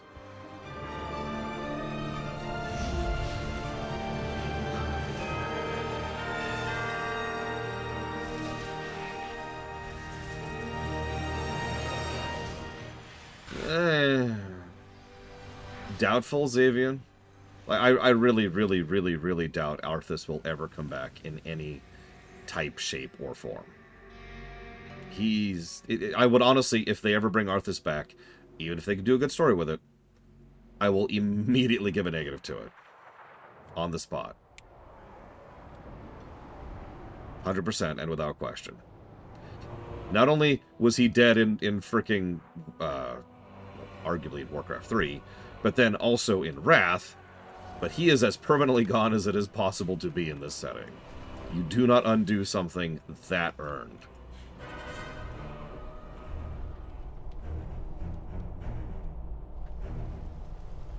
To briefly answer you, Czar, yes, stuff can be pulled out of Frozen. All it requires is more interest being put towards it. For inspection, everything must be earned. It's not like I'm casually throwing games into the Frozen pile, you know? Having said that, and I know Huthor's going to disagree with me on this, which is funny. You know how BFA brought back the HVA and then finally put it to rest? I wouldn't mind if they brought back Arthas to finally put him to rest. For the honor of the Bladesworn. And, I mean, honestly, the current writing team could probably manage that. Think about that Earthen quest we did, part of the Earthen Unlock. Think about that level of writing and a finale quest for Arthas. A legitimate goodbye to the character. Yeah. Yeah, I could see that. Exactly, Ross. That's actually a really good way to put that. And yes, the Frozen list is more like an archive. I call it Frozen for a reason. It's just sitting there. Like, none of those donations have gone away. None of that calculation or interest or any of that has gone away. It's just sitting there, frozen. And every now and again, someone donates towards something, and I check the Frozen list to make sure it's there. And, oh, there it is. And pull it right back out. And I do a run-through about once a month. Usually I time it to do it on the Patreon day, which is the 5th, to go ahead and check, has anything else fallen into the Frozen list? No, it can be a negative, Logue, because it's ironically a negative for what happened in Shadowlands, Logue, if that makes any sense. What's a good example that isn't a spoiler? Problem is, I've seen fiction do this a lot. You know, I'll just use the obvious example. So this is a spoiler for Star Wars. I know that's vague, but this covers a lot of ground, okay? So on the off chance you haven't seen Star Wars stuff in a while, and you don't want to, this is your spoiler warning. Spoiler, spoiler, spoiler, spoiler, spoiler, spoiler. Darth Maul should have stayed dead. He didn't, and it was awesome. But the fact is, they still killed Maul in a way that pretty much should have been permanent. A way that everything indicated he was going to die. That he was going to be removed from the board. And the fact that he came back and the fact that they did some really good stuff with him, that's awesome. Because they did do really good stuff with him. But that does not change the fact that he died so thoroughly that he should have stayed dead. It doesn't matter what I want. It doesn't matter if it's good or bad. What matters is that you screwed up. and by you, I mean the fiction in question, so in this case, the movies. Yeah, they made Maul one of the better dark side users in the whole setting. It's weird, right? So, negative for the retcon, for the internal continuity, and then once that particular hurdle has been walked over, then we'll see what they do with it, because it's not always good, right? Sometimes they retcon something, and then it sucks. So that's a negative, and several negatives. With Maul, it's a negative, and then a whole bunch of positives, because they did some very, very good stuff with Maul. That's why I said it's Star Wars in general, because he's in shows, plural, and then they've kind of they were going to poke at him in the movies, so he's mostly like a cameo in the films, but he's there, and he pokes his head in on a couple of the games. Like, it's a big deal.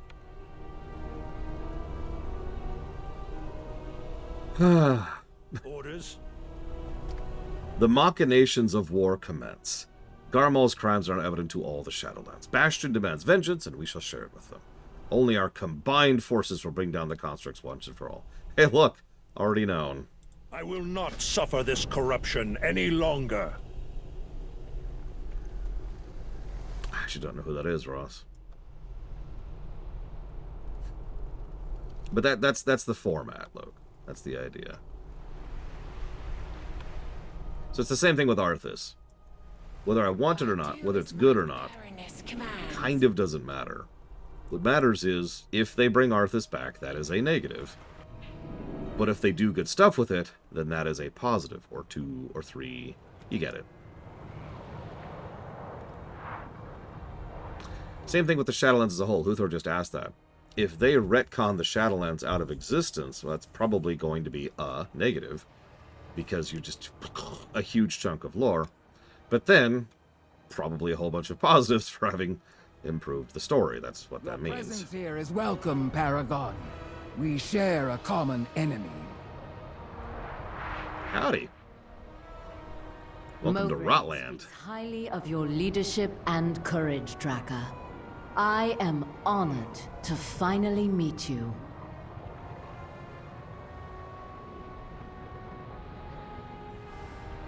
I see the Moorwalker is with you. I trust their choice to ally with you. And with that, we can ally too. The reign of Margrave Garmal ends this day.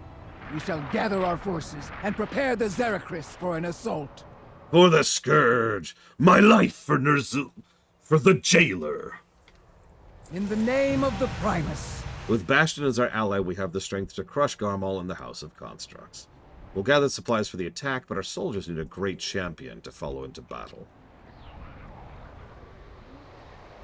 You, I got a bow. Right? Like, that's, like, here, look, see, I've got it. Ah! What is this thing? Why does my bow look like this? Oh, God!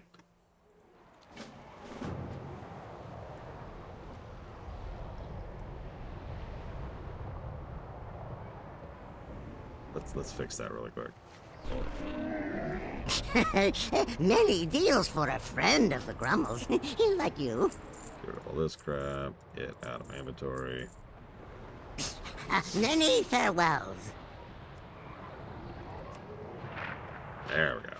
Make sure I got the backpack. Yep, perfect. Farewell, friend of the Grummels.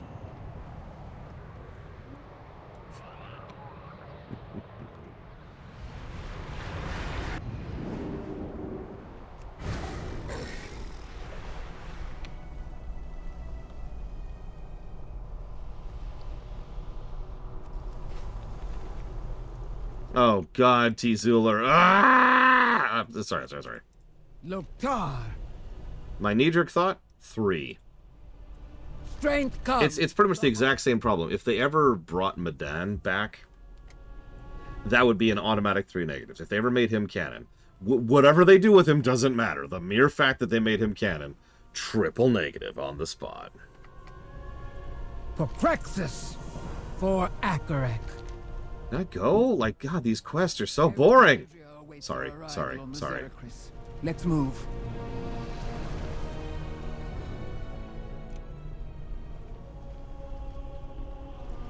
What, Brigwin? Oh, no, I know what you're talking about. That's hilarious.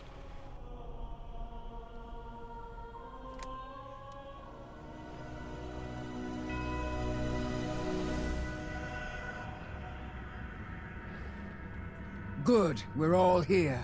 We must move now before the enemy can mount a proper defense. Yeah, can we go? Thrumka, even here, I protect the weak. Okay. Only the strong survive. We have our orders. Fight well, Kyrian of Bastion. Hey, so, listen. I've got a mount, okay? Like, I can fly. Like, you don't have to... For Bastion! Could you let go of my head, please? It's kind of hard to see. We bring justice to our fallen brethren and end the foul work here once and for all. What? I can't sort hear you. Are we there yet? I'd kind of like to be done with this, please. What are those monstrosities? What monstrosities? They are not yet active.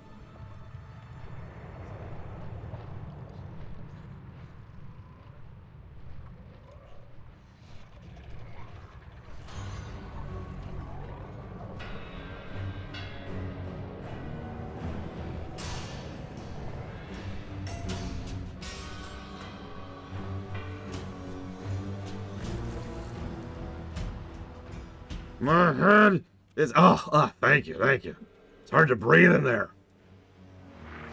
Yeah, I know, I don't need to breathe. Look, You have my attention. my nose still works, that's all I'm saying. Maybe a little hand cream, you know, get that coconut stuff. Never mind. Our forces cannot fully descend on this area while the Margrave's crystal covers the sky in destructive blasts. The Margrave's foul butchers work even now to extract the remaining anima from the Kyrian they abducted in their assault. We must advance at once. I shall imbue with the flames of courage so you may mark the crystals. Once marked, I will destroy them from afar. It is the way. We must join the fight above. May the flames of courage guide your blade. Do these fiends show my kin mercy when they attacked Bastion? When they tore my brothers and sisters limb from limb to create these monstrosities? No! The butchers of Bastion made clear their hearts that day. They deserve only the eternal darkness that awaits them. But death isn't permanent in Maldraxxus. Stand firm and know that we Sorry. Look, I am contractually obligated to make fun of Shadowlands. It is a rule. A lore rule, one might say.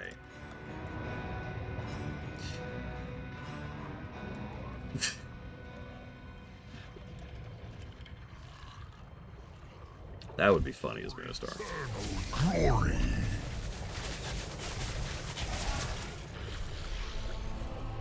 Medan is the... Oh, God, I don't remember it all. So he was in the comics. And he was a Mary Sue, which is not a word... You know me, I don't use that casually like a lot of people do. I use that as demonstrative.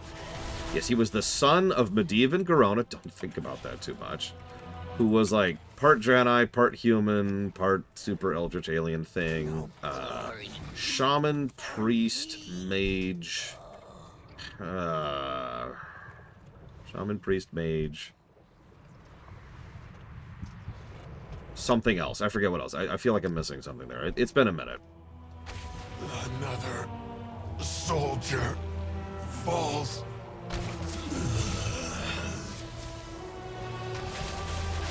Part Titan, you know.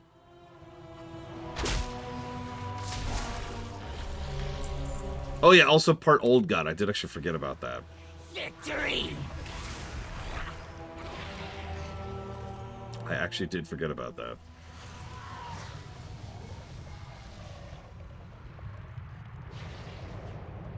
Yeah, the original person who defeated Cthulhu was Medan. I'm only being slightly facetious. The Kyrian flesh improves strength, obedience, and dexterity twofold. Such potential.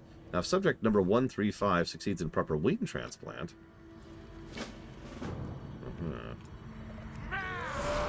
Well, Medan doesn't exist canonically, so the person who actually beat Medan, or sorry, the person who beat Cthulhu is us. Let's make that very clear. My blade is always ready.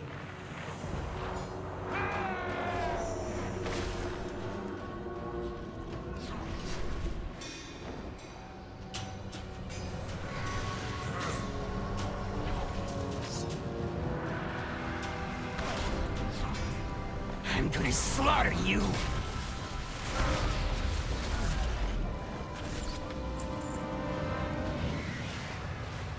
This ground will be cleansed! Could you aim a little bit more carefully next time, please? Thanks. I'm gonna... My vengeance upon you! Yeah, what's funny is Cho'Gall taking part of Cthulhu's power is still canon. You can literally see that in Kata because he's got eyeballs on his chest. Now, I hate to point this out, but having eyeballs on your chest is not normal. Not even for a two-headed ogre. I will break all of you!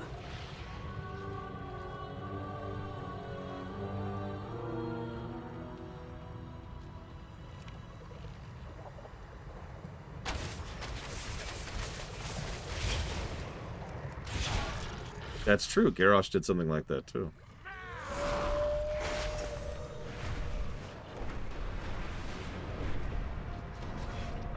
Welcome, brave soul. Did my sister send you? Within the halls of chains lie more constructs that are nearly complete. As we speak, the Margrave's forces work fervently to graft the last pieces of flesh to their horrific visages. Visages. Visages? If they are allowed to finish their work, then the destruction we have wrought thus far will make little difference in the final conflict. Our flank will be overrun by a fresh wave of horrors, and the day will be lost. That must not come to pass! This is when I betray them, like right here. For the Archon. Though we have stopped the creation of more juggernauts, one of their most vile creations yet draws breath. It was born of one of the most pained souls they took from my temple in Bastion. As I flew above their ranks, I could hear their surgeons chanting its name above the din of combat. Woeblade. It is an affront to all the Kyrians stand for, an atrocity beyond any other. But I thought you were down with letting go of the past. Think about all the burdens that the people who make up that abomination don't have anymore. For the Archon and Bastion. Did my brother send you? The scroll you recovered details all manner of horrific ways to integrate fallen Kyrian into Garmal constructs. It is also incomplete. There must be more of these Stitch Flesh's remaining followers. I saw a number of surgeons and their lackeys retreating into the Hall of Chains. I suspect they hold more of these scrolls. We must ensure they are never read again. Hold faith, take heart. I will rend and remake you! Okay. You realize how this is going to go, right? I'm going to be really clear about this. Oh, for Christ's sakes.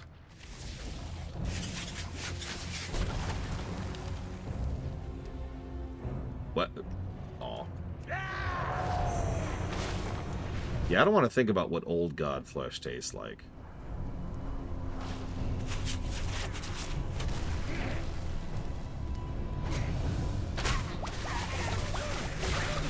Too many flaws.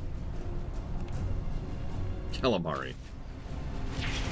Okay, you know what? I can't disagree with that.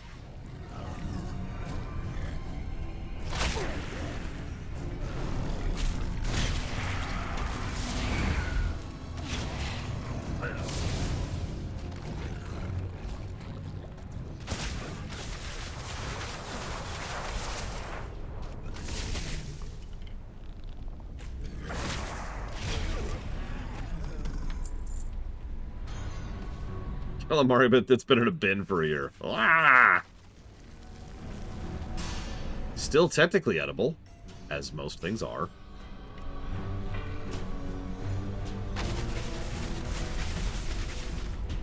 Technically.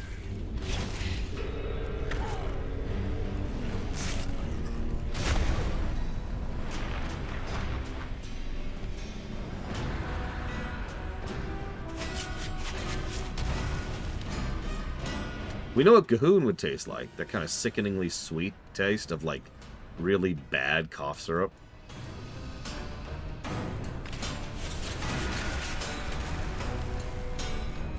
You know the type, right? The type that just makes you go, ugh, after you have it. Ooh, raw materials!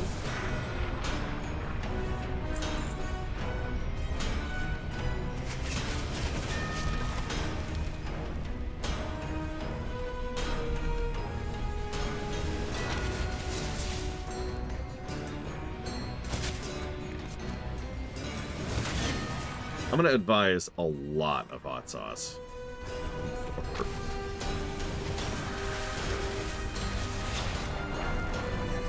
You know what I would do? Unironically, I might even make a quest about it. Doesn't have to be a chain, just like one quest.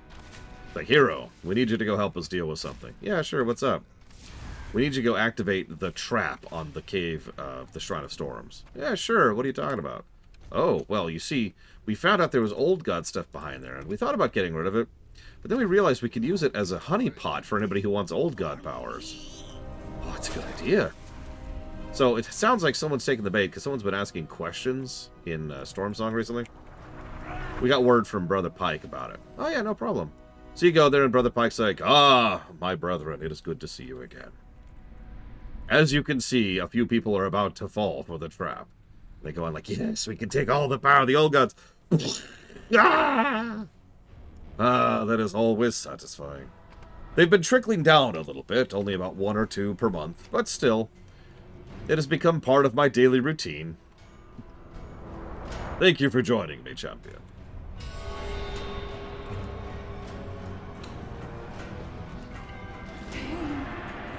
Agony!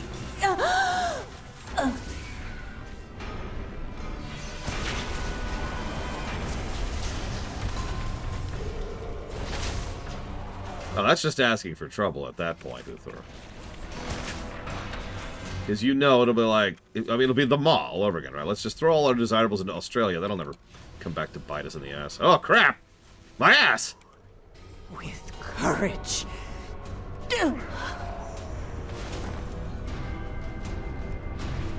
I just realized this is a rib cage. Like, this whole building. Like, outside it looks like a building, but inside, that is so clearly a rib cage. Like, look at that.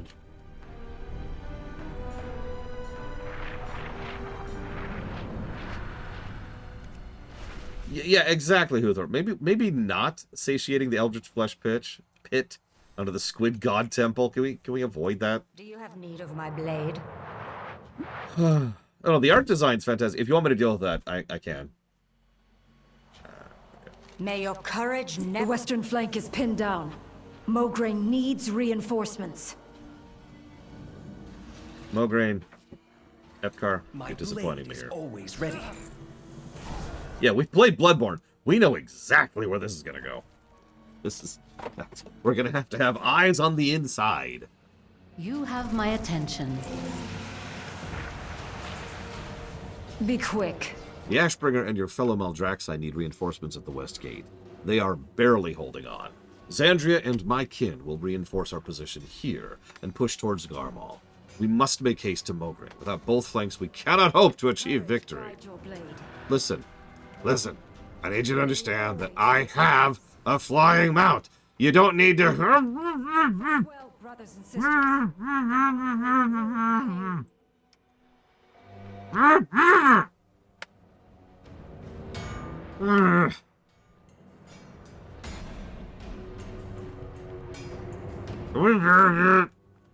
Look how they struggle. Soon the flesh of those chosen exiles and their Kyrian pets will be ours to craft. Who's talking? The Margrave's juggernauts assault Mograine's position below. They are Fight until our last! We will not go gently into the night! Even in death, we must fight. Oh, right. Always tip your taxi drivers. Here you go. Thanks, lady. 3 out of 10. Better than the other one. What is my task? Crexus' will be done. We can't advance without those juggernauts bombarding our position. I lead a strike against the nearest one. but conventional weapons do nothing. Thankfully, I have an idea. Your rune blade can't deal with him as it stands, but if you could purge Garmal's empowered masses and absorb their essence into the blade. Ashes to ashes. You want me to... Okay. I will not be trifled. My spies have identified several astral projectors that Margrave Garmal uses to rally their troops in the Stitch Yard. I do not wish for a swarm of frenzied constructs to descend upon us during the final confrontation. Surely you see the wisdom in cutting their fervor. See to it these projectors are destroyed. We believe it beyond the Art's perimeter. In Akarak's name. What? Yeah. Also, there is one thing I do like about Maldraxxus' campaign arc. Legitimately. It's not the Maldraxxus campaign arc. It's the Maldraxxus and Bastion one. Of all 4 of the Covenants, these 2 are the ones with the most direct connection to each other. Even as part of just the main plot, right? The whole main plot here, ignore the jailer for just a second, really got kickstarted by Maldraxxus attacking Bastion. So, having these 2 forces unite and be part of the push through this and dealing with the treacherous faces, it just makes complete sense to me. If you remember, Ardenweald was really kind of just over here by themselves, doing their own thing. And that's fine. It's just, you know.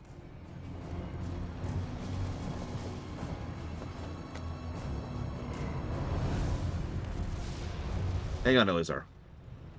Patience, patience, patience. You are speaking to a princess! Garmal's rocks dominate the skies above, striking at our forces as we advance. We cannot move the necropolis into position until they are cleared out. I would slaughter them myself, but the cowards are out of reach, and I am not constructed for flight. You, however, seem slight enough for a build. Take my riding hook, latch onto a rock, and beat it to a pulp. Worry about the landing later. That's how I always fly.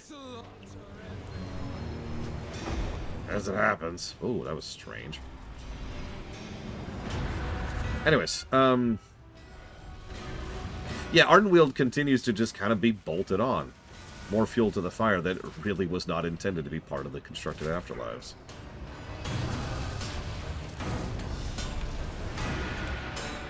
So, how does consciousness of elementals work, especially when they're summoned in Warcraft 3? Is their consciousness part of the user or something? So, elementals have their own sentience and sapience. Now, there's varying degrees of intelligence there, but they are still people, to put that very, very simply. In other words, if I summon you, Elizar, you are now an elemental of, I don't know, mud. And here's Elizar, the mud elemental. No, gold. There we go. Gold elemental. So Elizar's here is a gold elemental.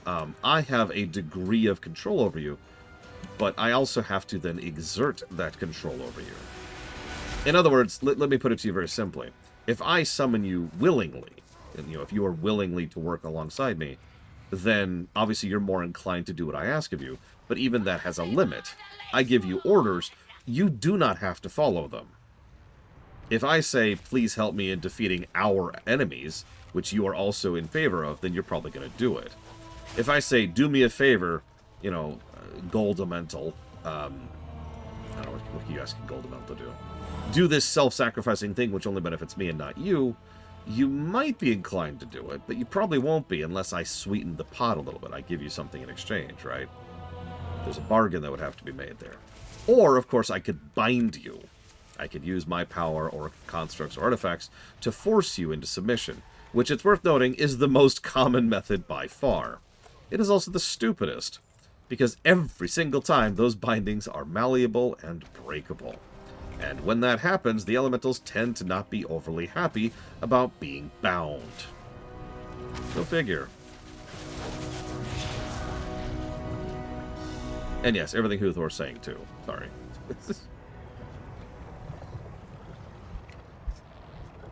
Honestly, a lot of quests in vanilla touched on that idea.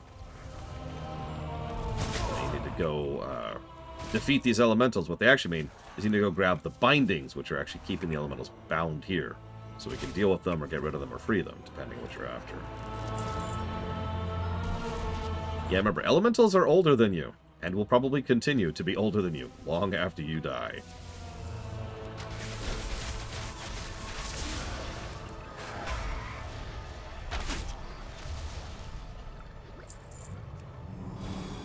Yeah, it's the whole dark shamanism thing all over again. Generally speaking, the wise tend to bargain for power rather than coercing it. Coercing is usually easier, but it also is much, much more short-term and much more dangerous. Will serve our masters! So elementals can day. Don't know what that means. Oh, die! Yeah. And now, if I summon you here and you die, all that happens is you go back to your home plane. Assuming... Soon all will be bound to our flesh. Gross.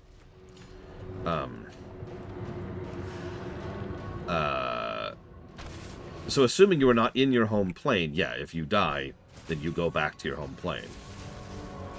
Still, death happens either way. Are they like Muck from Pokemon? Question mark. I don't get that one at all. You lost me. Our new ally. What? Power beyond imagining. Sindane's new Baron spoke true. This was not intentional, if that's not obvious. So, didn't quite my, okay, there we go. Yeah, that's what Huthor just said, Majesty. Arcane mages don't actually summon elementals at all.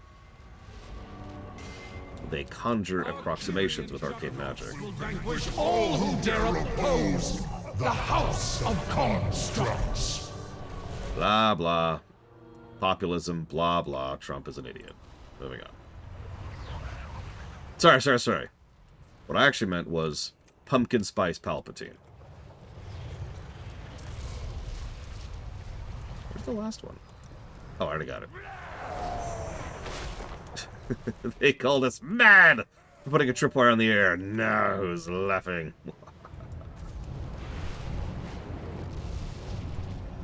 Nope. Well, I accept.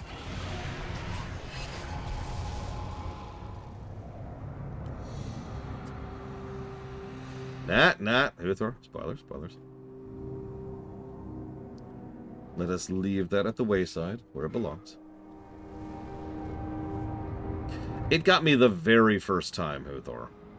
Caught me completely by surprise. I started looking for him after that. Because it's part of the gameplay at that point, you know me. Okay, so let's see if I can get this stupid thing to work.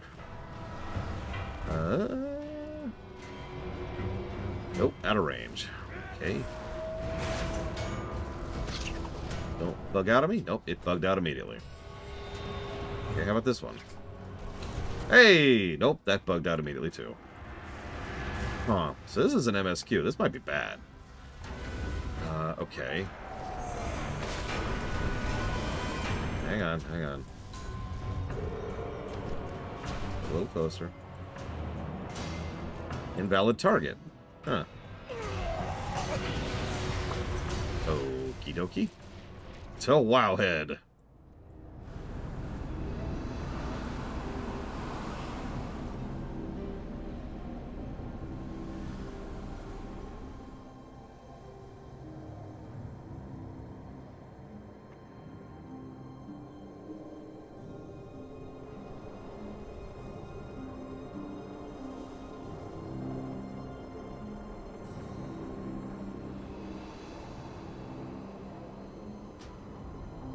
You don't understand how an elemental can have a spirit or a body. Why? Now, I'm going to stop that question right there, because I don't understand your counter question. What's so hard to understand about it? They are a spirit bound in a body, which is made of their element, hence the term elemental.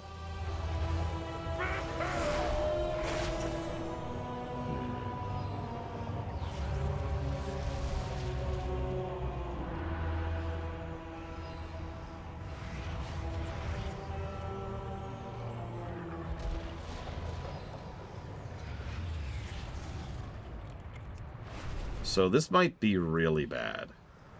This might be we're abandoning the Maldraxxus campaign bad. We'll see.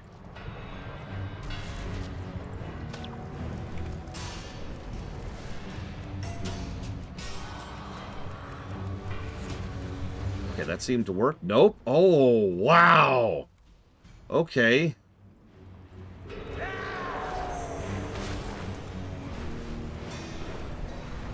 Hang on. That was seeming like it was working, so let's do this. Smash 1, which prevents us from getting kicked. Come on. Please get me up here. Oh, there we go. Okay. Okay. That is a negative. So in case you're not catching it, what has to happen is you have to get on the starter thing. You have to get on the starter things because the only thing that allows you to get up top is the ability you get from being on the vehicle of being on the starter rock. You cannot use the quest item on the second rocks, the actual objectives. In other words, you have to get on the starter rock. If the starter rock is allowed to do its normal function, it will immediately run the script of dismounting you, which is what it's supposed to do as soon as you hop off of it. But it does that regardless of whether you grab the next rock or not. So what I was doing there was mashing 1 to force another script to interrupt that script so it wouldn't get a chance to kick me off until I was able to get in range of the other rocks. And that is Shadowlands in a nutshell. Interesting quest idea, marred by terrible execution.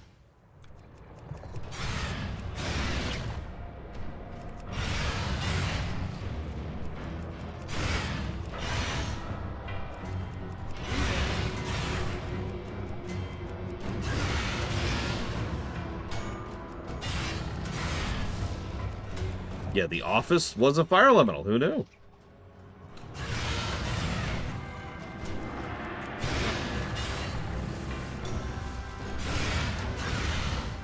So if you're asking me to go in depth onto the extensive, detailed information we have on elemental sex, I'm afraid you're going to be a little bit disappointed here, Eleazar. The good news is I don't have to. So most elementals, from what we understand, are actually directly crafted from whatever it is they are an elemental of. Usually by someone who really knows what they're doing, like an elemental lord. Now, the specifics of that actually vary from element to element. For example, we happen to know that... let's just hop off this now. We happen to know that Therazane can actually literally scoop up chunks of dirt or rock or crystal and bind it into... I shouldn't be fighting it. And bind it into a living creature. There is an inference that a piece of her essence is used in the process, which then has to regenerate. In other words, hypothetically, if Therazane were to just spawn a whole bunch of elementals, she might diminish to the point where she might actually die in the process. So naturally, they tend to not do that, especially since most elementals tend to live extremely long and tend to not be pro-killing. There are some notable exceptions to that. Yeah, actually, T-Zuler. Like budding, if you prefer. Boop. Here you are. My blade is ready. So, did that. Maldraxxus' will be done. Bring justice to our enemies. Let me jot down that negative before I forget it.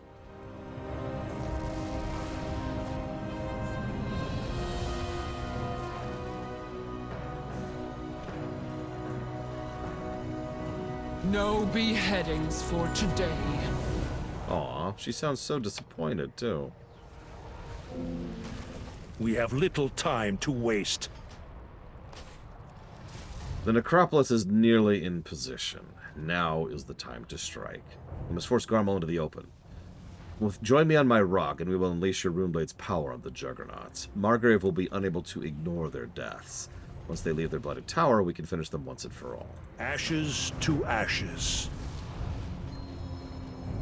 Let us show these fiends the true power of the House of the Chosen! To my knowledge, there's no precedence for a person becoming an elemental. Let me walk that sentence back. After they die. And destroy Garmel's Juggernauts once and for all!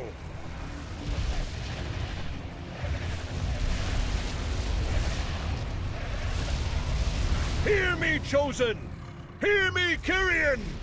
The time for our final assault is at hand! This land festers. We must cauterize the wound. Our forces... Damn it, Dragon Player. Our forces have control of the House of Constructs thanks to your intervention.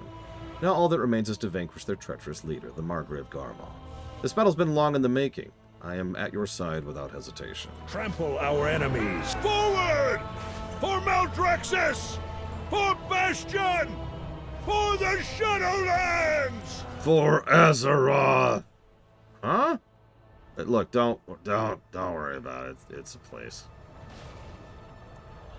I'd be like, for the Lich King, but someone might actually shoot me if I said that. Sandria, are you prepared for the true fight? I have been ready since they sacked my temple. I got good news for you, lady. 1 second.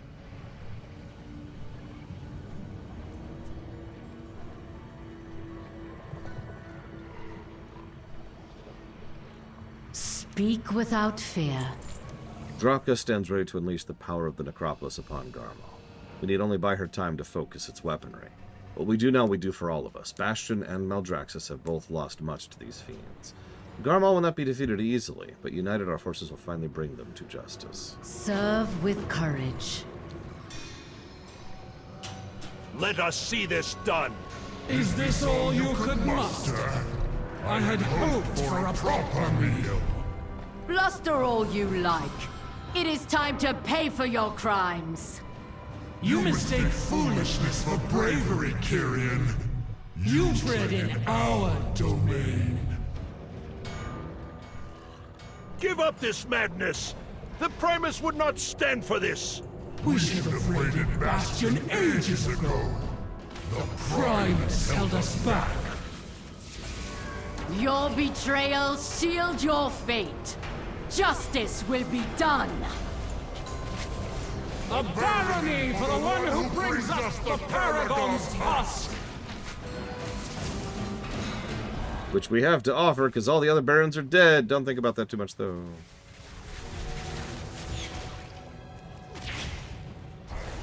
You had your chance to surrender. Now we will avenge Crexus with your blood. Crexus was a fool. He paid the price for defying us. And so will you! Face us, Draka! Or will you beg to join our house? As you did that of the Chosen!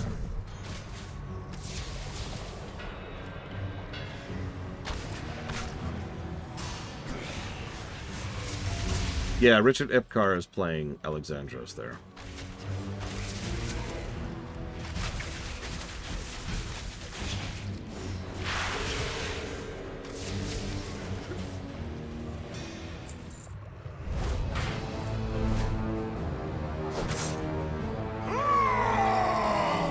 Incompetent fools! Defend your house! Defend your Margrave! We have them! Fire!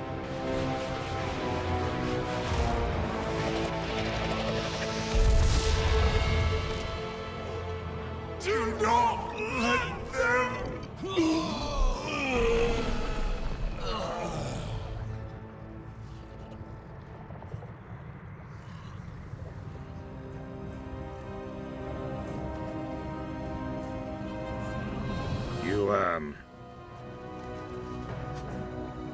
You gonna eat that? You have my attention.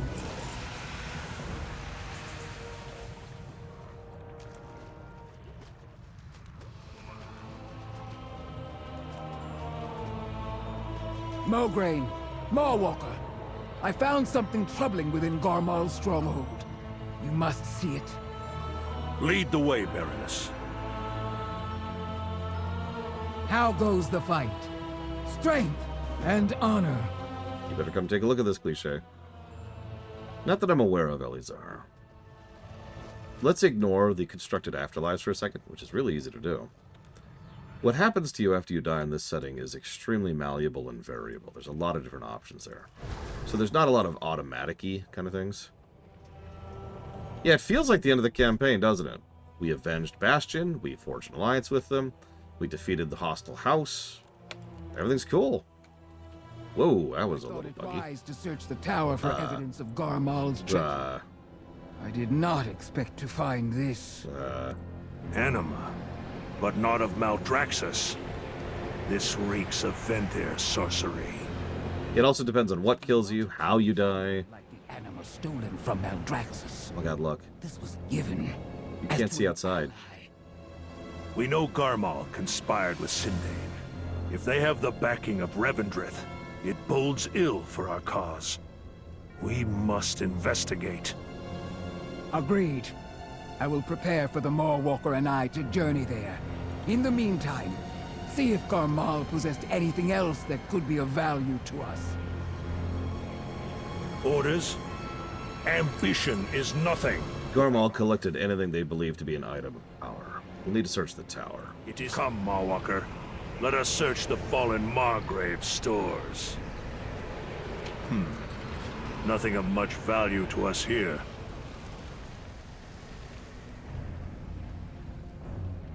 It's okay.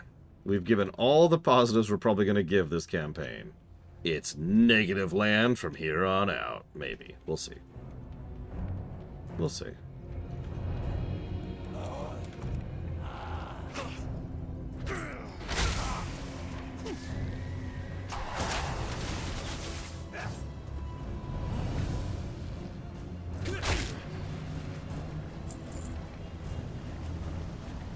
Garmal had a voracious appetite for power. They should have used it to defend Maldraxxus instead of their own interests. They were hungry.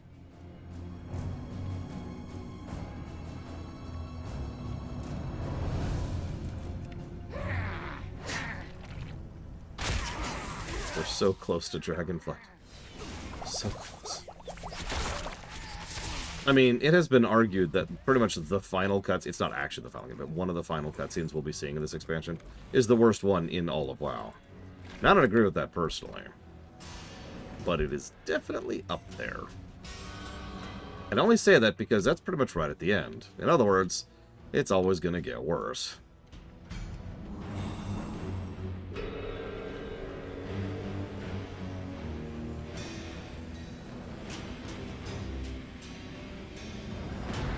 Wait, this could be something. What say you, Mawwalker? I'm kind of busy back here. Ash, dude. Trigger Ash. Whatever your name is. What do you need? I will not suffer this corruption any longer.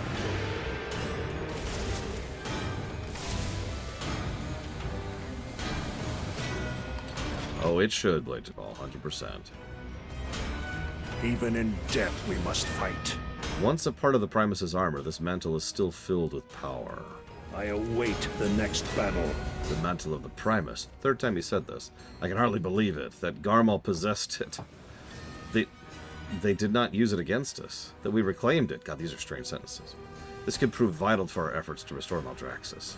We must return it to the Baroness at the seat of the Primus immediately. It is in death that we are truly tested. Yeah, okay. I'm gonna go before one of those Kyrians picks me up again, okay? Not that I don't appreciate it, it's just, you know, it's kind of terrifying and... I mean, a little humiliating, I'm not gonna lie. That's whatever. Speaking of which... We need heavy artillery. Shut up, Draga.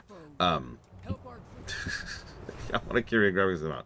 You know what? That's a good point. Hang on. Just for you, I want you to see something as Miristar. Everyone in chat who cares, feel free to click that. I actually literally have it for this because, well, it'll be obvious if you click it.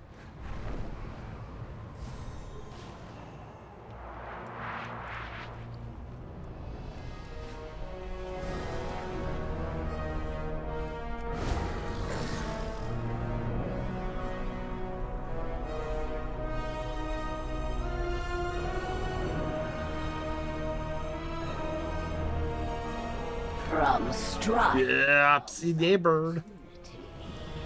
In the name of the Primus, well done. You may have the honor of putting the mantle in its rightful place, my friend. Duty is a mantle worn by all who serve. Fight always for the good of the realm.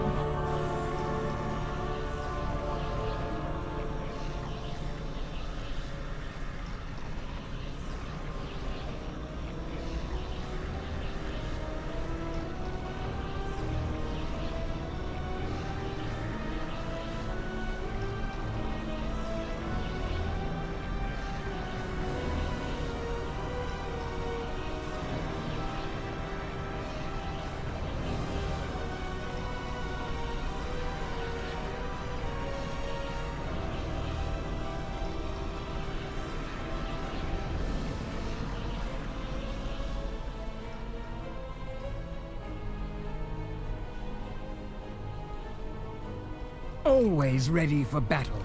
Only the strong survive.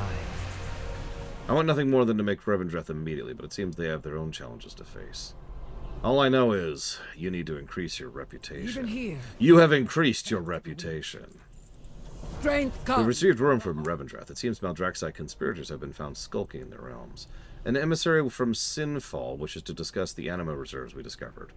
Join me. We depart immediately. Strength. Let us meet in Revendreth, Mawwalker. We will root out the source of this treachery and end it. I don't even remember Revendreth being a part of this campaign. Like, we're pretty much already at the point where my memories of this campaign are gone. And I've done this. I've done the whole thing. Whatever. Very memorable, obviously.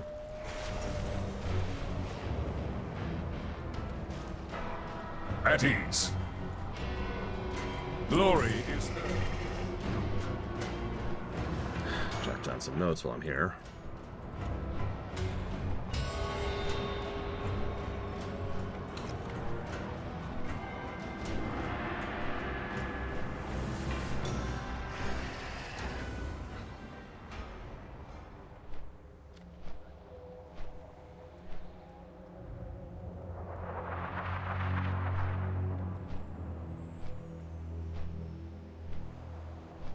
Yeah, I'm not very popular. Could you go be more popular? Who, Xavion? I've never... Notice his name hasn't even been mentioned once yet. Have you caught that? Not even a hint that he's here. That's not true. One character mentioned, the Margrave. The Margrave we just killed, Garmal, mentioned the new Baron was right, or something like that. Pretty sure it was the new Baron was right. That's it. That is 100% of the foreshadowing we've gotten. It honestly makes me wonder at which point in time they made this decision.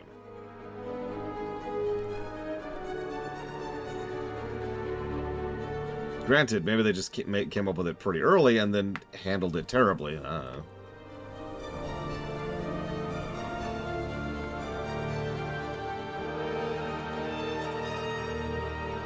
Oh, that's another thing. Kel'Thuzad goes to freaking Maldraxxus? What?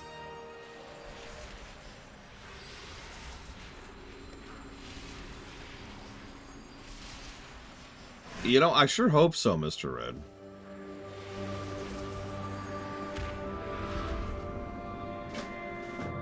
I mean, this blurs a lot for me, Xavion, so I don't know.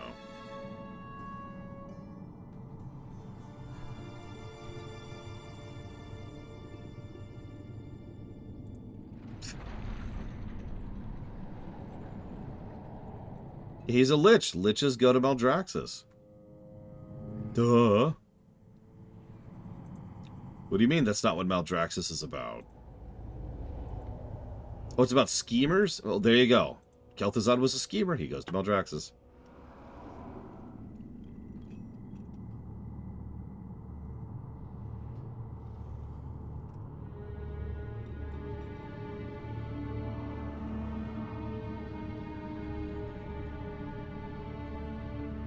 No, it's about liches, Mr. Red. Liches get stitches. And that's why he's in Maldraxxus, because there's stitching there, too. It all makes sense, QED. Hello, Accuser. Or, sorry. Hi. My message reached you. You must be Draka. I trust we can deal with our shared problem swiftly. Speak. I will listen and remember. Your cooperation is expected, but I await results. Our reconnaissance has revealed a Maldraxxus encampment in the Endmire. We can speculate that your kind have been siphoning the Master's stockpiles of anima. I have called for a carriage to take us there. Let us make haste. I see. I can just fly, you know. Okay, whatever. Shotgun! We have uncovered an operation in the Endmire, but have abstained from investigating. We will eliminate it and find out who is responsible. You will. I've also brought a soul with me. He will accompany you through this endeavor. If I must coddle one of your arrogant souls to prove our good faith, so be it.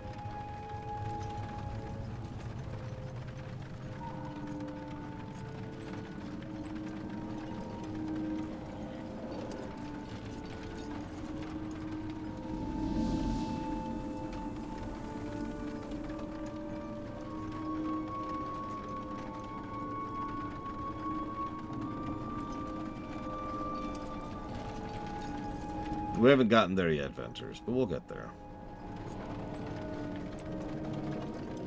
So I just double-checked it. The Arbiter did specifically send Kel'Thuzad to Maldraxxus. Which brings the question, what in the goddamn hell was the Arbiter smoking that day? If you wished to test my abilities, you could have done so in person, Accuser.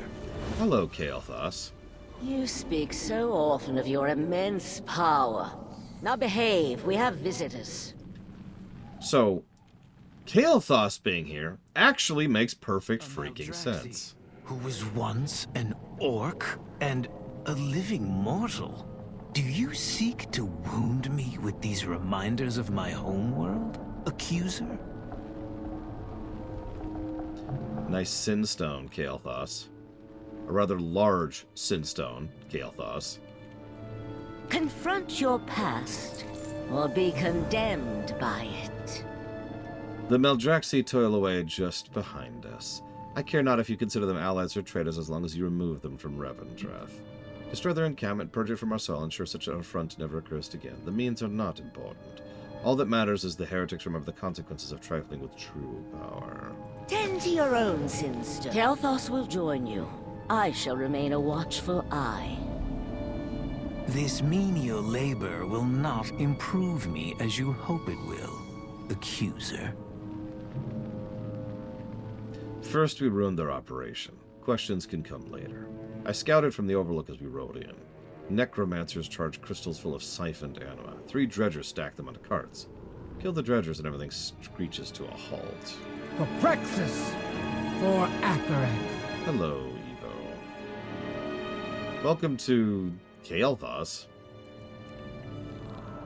And Swift Shot. I'm just kind of here, honestly.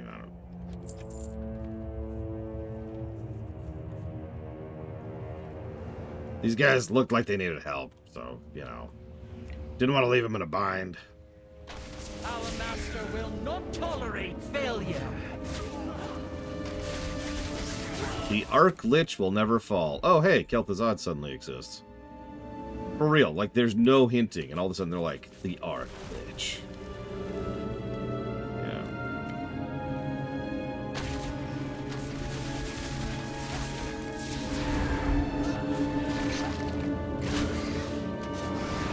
That sucks. None of my business, of course, but I hope you get that sorted out. The will of the Arch-Lich! See, they're all like, the Arch-Lich, the Arch-Lich. The Arch-Lich! The Arch-Lich. Will never fall! The Arch-Lich. He's not Arc, he's Arch. You cannot comprehend his power. His boner is so big, because he's a Lich, see, because...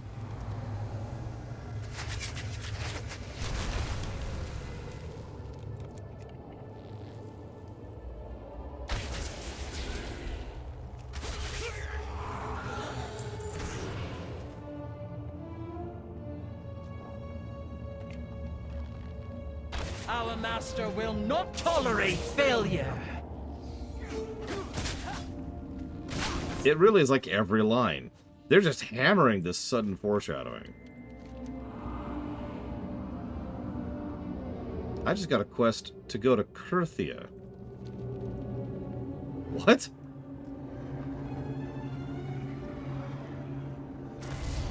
You can check that, Kenix Cow. But if you can't, someone else probably could. It's like, hey, did you know? Did you know it's Kel'Thuzad who's really behind everything? Hey. He's actually a puppet and completely out of character. No, don't even. It's just the way it is.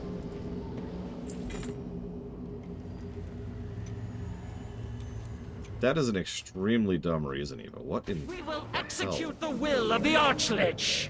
Don't you have, oh god, what are they called?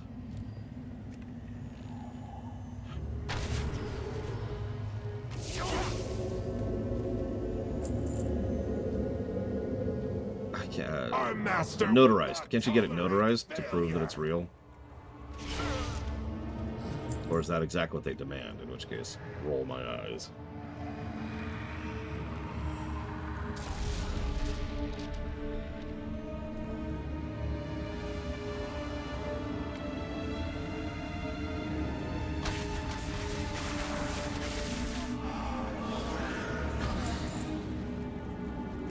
Don't make me bossy! Yeah, sorry. I'm personal. You know how it is. You got a job to do, I got a job to do. You're working for the evil forces trying to undo all reality. I'm just kind of hanging out, really. Two peas in a pod, you and I, except, you know, you're dead. You were a ruler on Azeroth? My time there was brief. I spent most of my life on Draenor. My father and I ruled the finest kingdom in all the world, until it was decimated by Arthas Menethil and the Lich Kel'Thuzad. The Archlich? I sought to restore the glory of my people. In hindsight, the bargains I struck may have been regrettable. Yeah, hey, hey! Do you know Kel'Thuzad exists? Hey!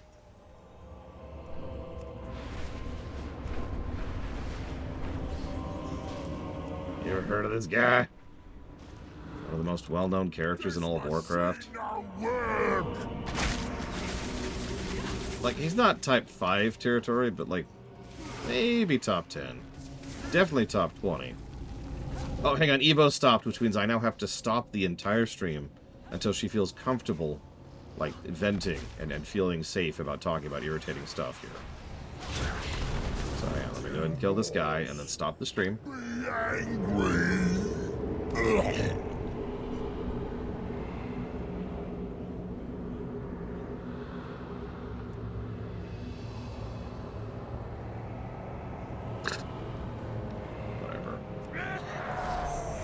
And I apologize, Eva, for having failed you.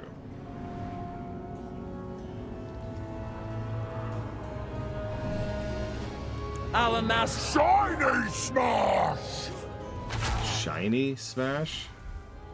Do I count as shiny? Any shiny parts?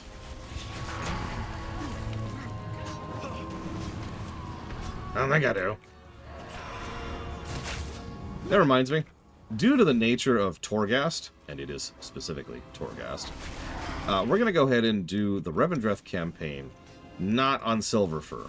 Sorry. Now take Crystal. Which means we are instead going to do it either on Neverrip or Swift Shot.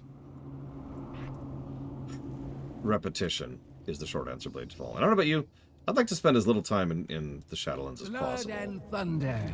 In the Or name delay of it the entirely price, too much. every defeat is a lesson. So, you all will have the choice between Swift Shot or Neverrip.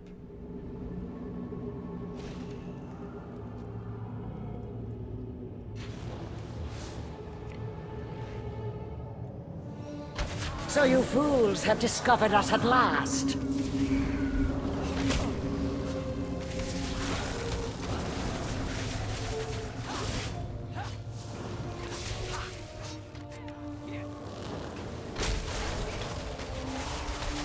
Unbind me!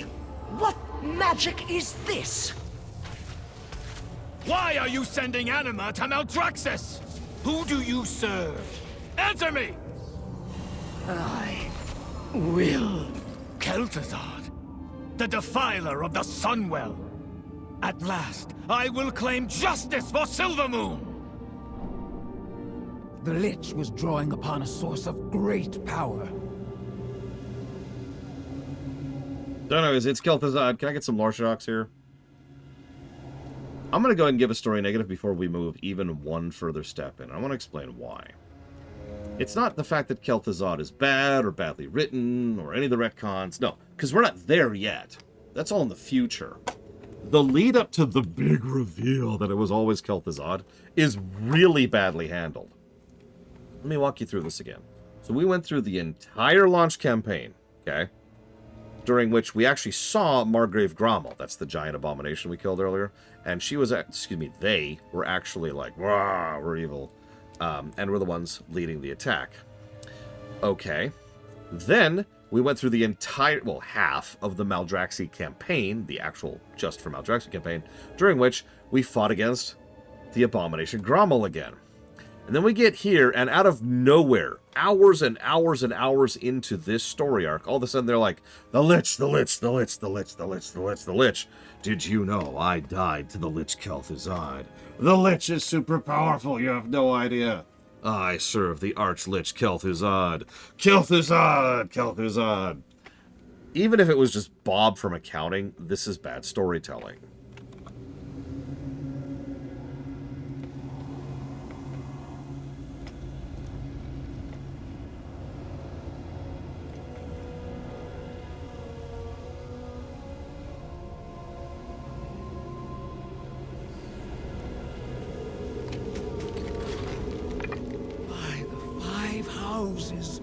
The pauldrons of the Primus! Who? Oh, right. You dare strike down my underling? Hey. No matter. The House of Ritual serves my will. Should you be so bold, face me there.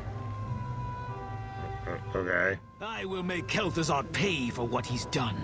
Baroness Draka, I insist you escort me to Maldraxxus at once. Do not make demands of me, fallen prince. You must learn more about this threat we face before rushing in foolishly. This Lich imperils both our realms. When our forces are prepared to strike, we will send the call for Revendreth to join the fight. Take the armor of the Primus to our sanctum, Moorwalker. We will give it the place of honor it deserves. Actually, Kale is pretty cool in Shadowlands. I'll give him that. For the honor of the Blade Sword. Strength and honor. Now we know who's responsible for the unrest in Maldraxxus. If Kel'Thuzad has allied with the Banished One, he wields far greater power than anyone realized. Yet why is Kel'Thuzad working for the jailer? Oh, that's right. Not answered.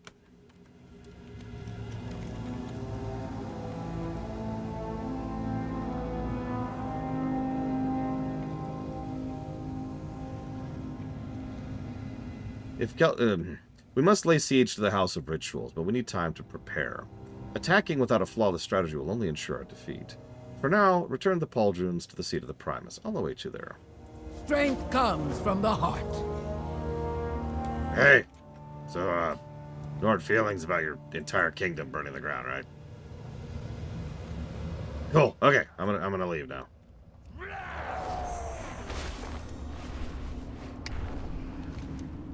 Oh, of course. God, you're so right, Lord Harriman. I'm sorry. Another negative. No, I'll give more negatives to Kel'Thuzad later. And trust me, I will. Of all of the character assassinations that happen in Shadowlands, and we've covered quite a few of them, the one that personally pisses me off the most is Kel'Thuzad. Like, you take an interesting, nuanced, fascinating, well-written, well-acted, major character of the Warcraft mythos and turn him into this nonsense? What?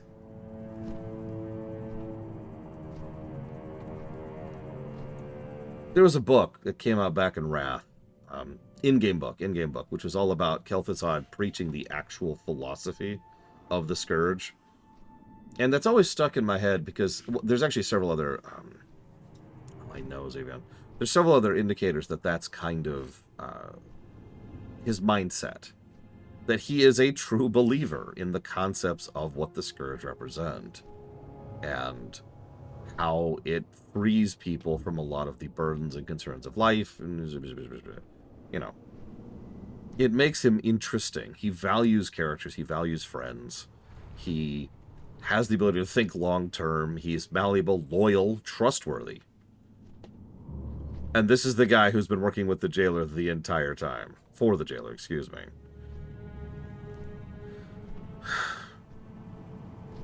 What I liked best about Kel'Thuzad is he was kind of a Lex Luthor-ish type villain, you know?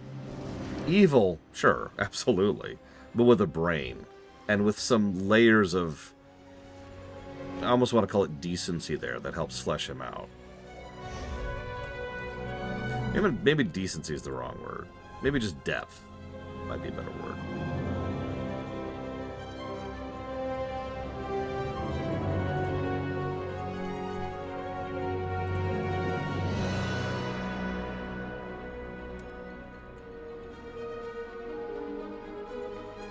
Actually, integrity is a good word. I like that.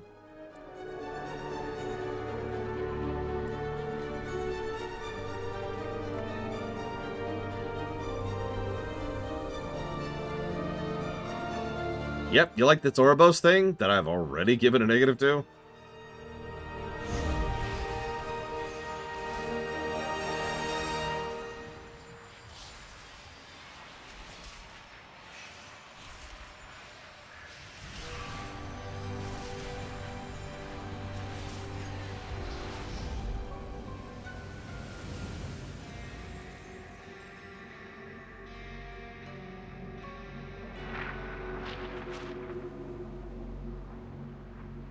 Oh, yes, thank you, Asmir Star. I did, and then I remembered it a second time, and I still forgot to write it down. I am so stupid.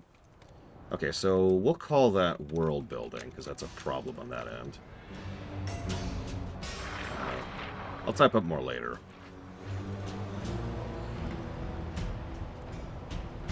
So here's a fun game to play. We know that there's a bare minimum of 2, probably 3 plots that are just kind of smashing into each other with regards to Shadowlands. Which one do you think was the Kyrians ferry the dead, and which plot do you think was Ouroboros is the pipeline of the dead? Personally, I would like to say that the Ouroboros one, it was actually probably supposed to be connected to the drought, even though it mostly isn't. And the Kyrian one was supposed to be connected to the jailer and his plot, even though it mostly isn't. In other words, both are worse, is what I'm trying to say.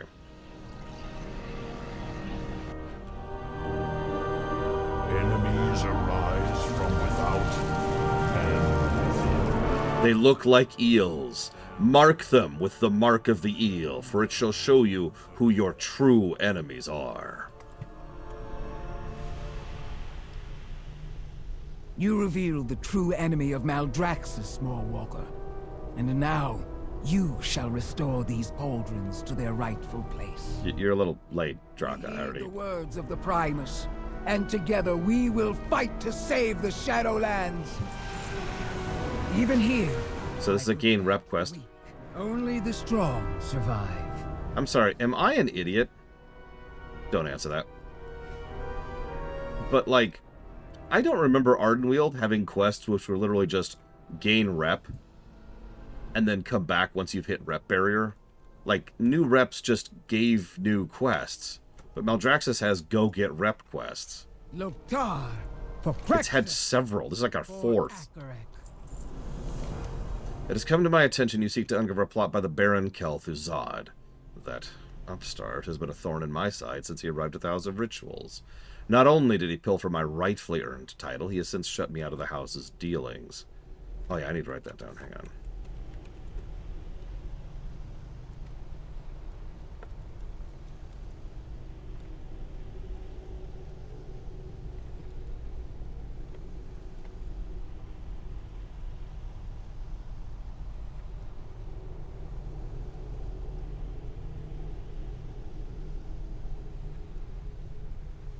Yeah, no kidding, Delectable. I have yet to find evidence that would mar Sindane's adoration for her new Baron, and thus I offer an arrangement. I grant you access to the House of Rituals. In return, you bring down Kel'Thuzad. Do we have an accord? Sure. The tower stands near the Scaplian Ridge. You will find what you need to proceed there. Tell no one of this arrangement.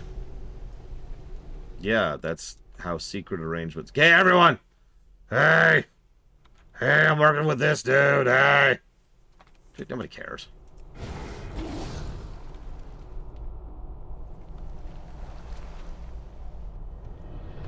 It is funny, most of the various pieces of Shadowlands feel tacked onto each other. It's actually a very, very good example of greater than the sum of its parts. Several of the individual pieces of Shadowlands are actually pretty good, gameplay and story-wise. But they actually become worse by how they are connected to each other. The arena's gladiators are being dismembered left and right! Yeah, the anti-Gestalt. Good. You managed to find my little care package, so you are not entirely useless. Oh, that voice is killing. I know that voice actor. It won't be so simple. I hope you're up for a challenge. You really didn't think I would risk meeting you in person, did you? Come, we have work to do. But yeah, in case it's not really, really obvious, I even was reading up on Maldraxxus earlier, just to double-check myself on things. This is literally designed after Noxvramus. I was calling some vague similarities to the Noxvramus map, but no. They literally took Noxvramus and designed each of the houses.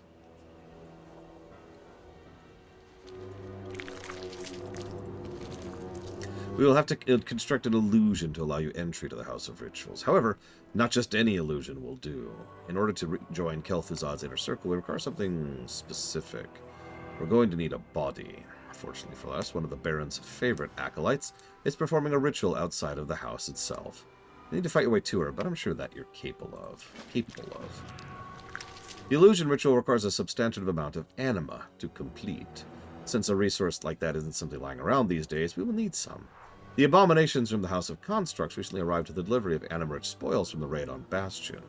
Use the Maldraxxus crystal I've included in our parcel to extract enough for a ritual. It will do no good to disguise yourself as Nelesis. If word reaches Kel'Thuzad, she was slain. You must ensure no one else sees who enters the cave. Okay. Could someone look it up really quick? I'm actually kind of curious. His name's Balmedar. Balmedar. To be clear about the pronunciation. Or I guess spelling? Whatever. Mud in your eye.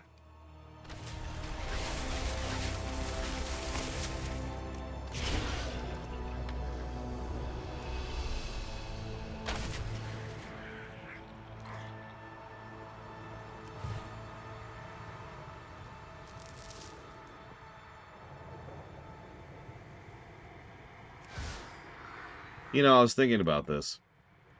They could have actually leaned into this more than, they do. Because at that point, anima basically becomes ether from FF14, which it kind of already is. Let me walk that back a few steps. Imagine if you do a raid on some other place in FF14. What do you steal from there? Doesn't matter, because everything you steal is ether, and your goal is ether.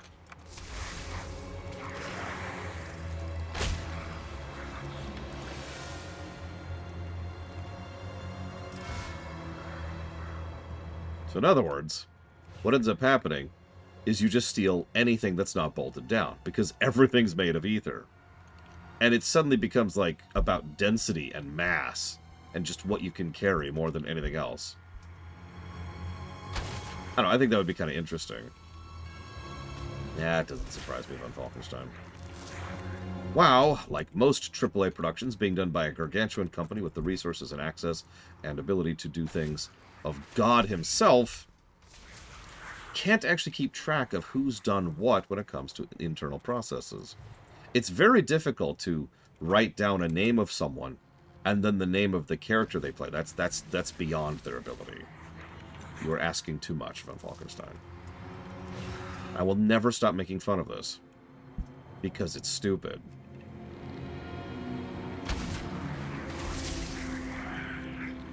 For God's sakes.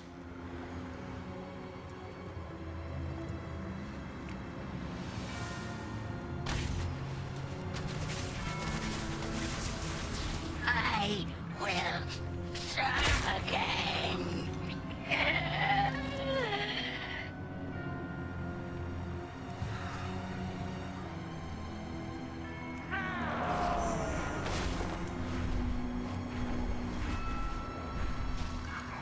No, no, no, no, no, no, no, no, no, no, no, no, no. How dare you Okay. interrupt my ritual? Oh, yeah, we're free. How dare you This interrupt paperwork is simply too much. It is impossible to accomplish my master's paperwork. works will reshape the Shadowlands. You will bear my death. Changes nothing. God, really, von Falkenstein? That's awful. Hang on, I gotta drag this corpse back. Oh wait, should I go this way? Maybe I'll go this way. Hang on. I just gotta get this corpse. It's okay, trust me. This is not the first corpse I've had to drag across a cave, let me tell you what. This one time, over in the Eastern Plaguelands, well, I mean, it wasn't actually called that yet back then. That was a different time. Oh, you totally got me. Always works. One of these days, you think they'll check a pulse, you know?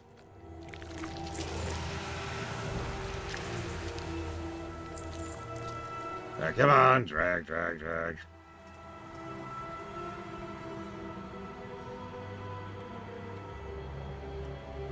You know, this quest is quite a drag.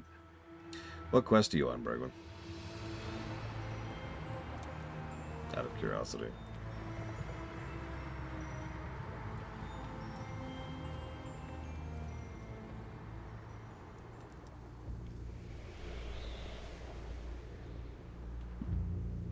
Here you go, buddy. I must say it was satisfying watching you swipe the smug look off Nelisis's face. She always thought she was so superior. But enough revelry, we have work to do.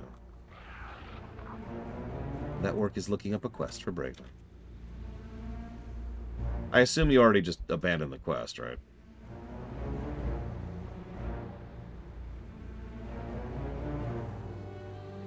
Oh, that's a Kurthia quest. I haven't done that yet, so I don't know.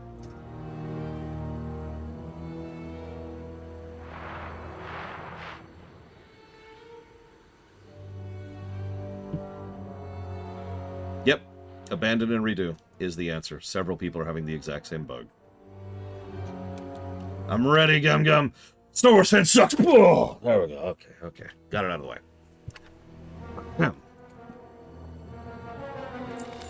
The ritual to complete your disguise should be quite simple with the assistance of my Oculus. Even a hunter like you, Mass Effect 2 is great! Should be able to manage it. When you are ready, simply hold the empowered crystal above Nelisis's corpse. My Oculus will do the rest. Okay, look at this. Satisfactory. Come to see me in the Hall of Blades, so I can verify the quality of your guys. Oh my god, he sounds so familiar. Oh, just one small note. That acolyte you've just wantonly slain also happens to be the favorite consort of Margrave Sindane. If for some reason you see fit to betray me, I will make certain the Margrave discovers the identity of the murderer. It's Bonsandi. But you would never dream of doing that, would you? Yeah, I get it. Y'all do schemes, and yeah, look, okay, speaking as a guy who's dead, I've still got questions. Okay, how are you a consort of someone who's nothing but bones?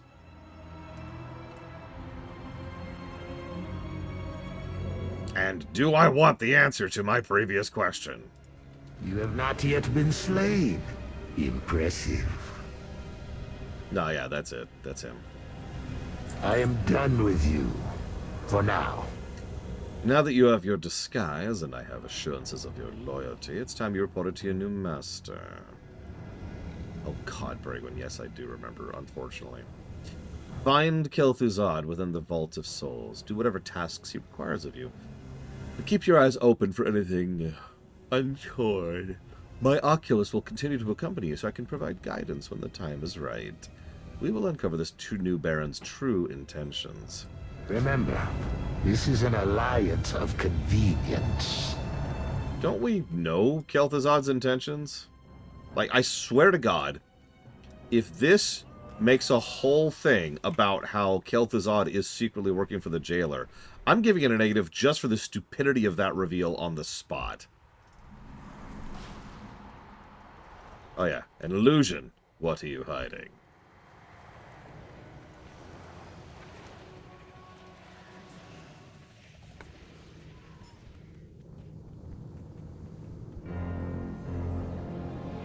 Hello, one of the best characters in Warcraft.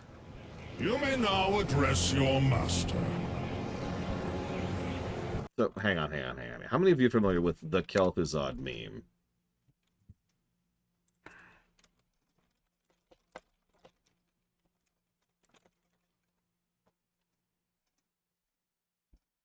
Of course it's not here. You called? Is something amiss? Hang on. I gotta find it.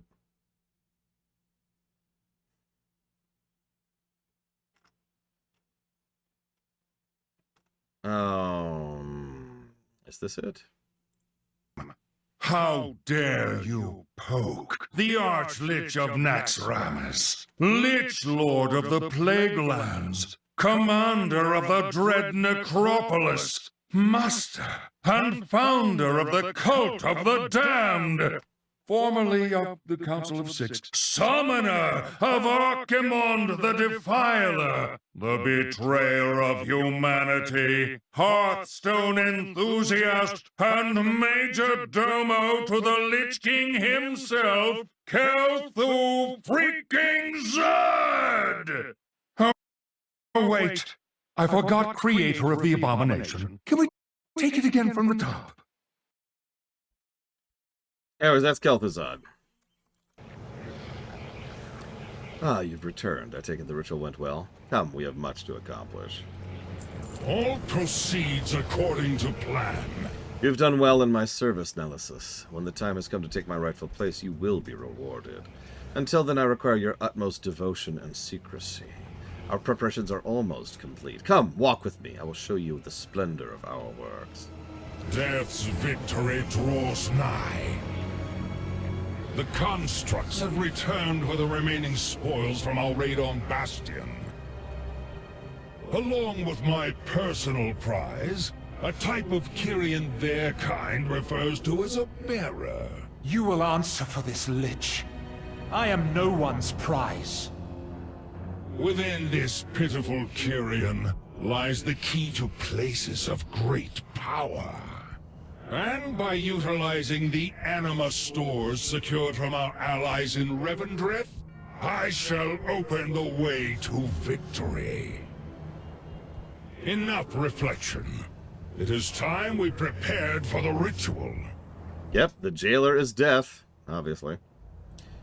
Yeah, the Wowhead article's also the same thing. Just keep abandoning and retrying. Sometimes you have to ping-pong back and forth enough times for it to properly work. I look forward to getting to that point myself, because apparently it's a pretty common bug. So, Gum, I read your paragraph. I didn't see a question in there. Obey the will of Kel'Thuzad. The Kyrian will no doubt make a worthy sacrifice for our ritual, but I'm not entirely versed at the magics of his kind. I have requested that Baroness Ninadar assemble a list of appropriate literature so I can ensure the ritual have the desired effect. As you know, the Baroness enjoys exploiting her title, so I expect to be faced with some manner of mundane tasks in exchange for her cooperation. In return, you have procured the tomes. So the Baron is soliciting help from the Venthyr. Not an unforgivable slight, were he at least to share his spoil. Hardly evidence of treachery, though. Let us see what lies within these tomes he seeks. Everyone, I'm about to die horribly to my extremely evil sister. These are my final words. Shark! Dolphin! Whose name is actually Dolphy. She's an old one. So that makes sense. Wait, no, why are you angry? Why are you angry? Because he's eating you.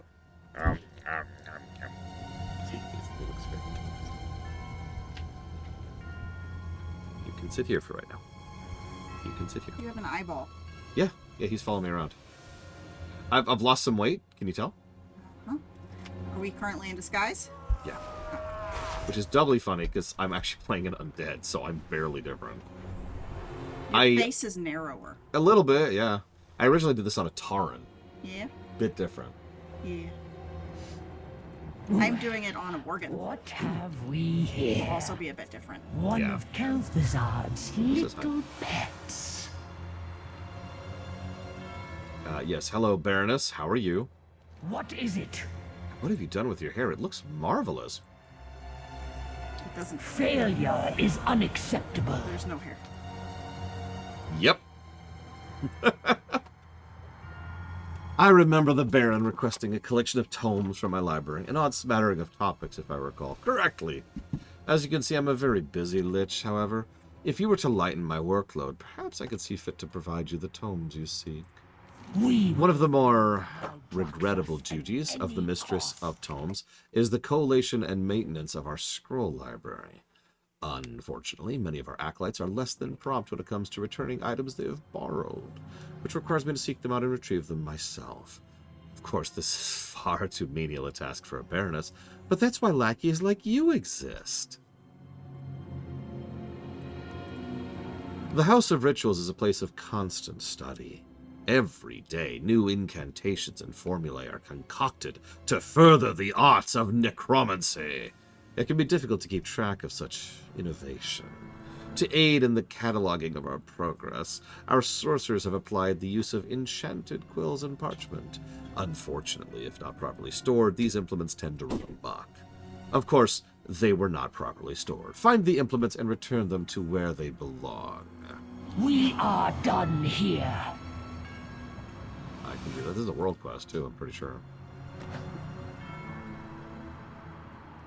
So, why is that happening? Okay, so that's actually a pretty easy answer, Gum Gum. There's this thing called pendulum effect. Well, I call it pendulum effect. I have no idea what it's actually called, but it's a pretty obvious concept. Things go one way, like this, and then they go the other way. No! I'm so sorry, Seacar. And, wah!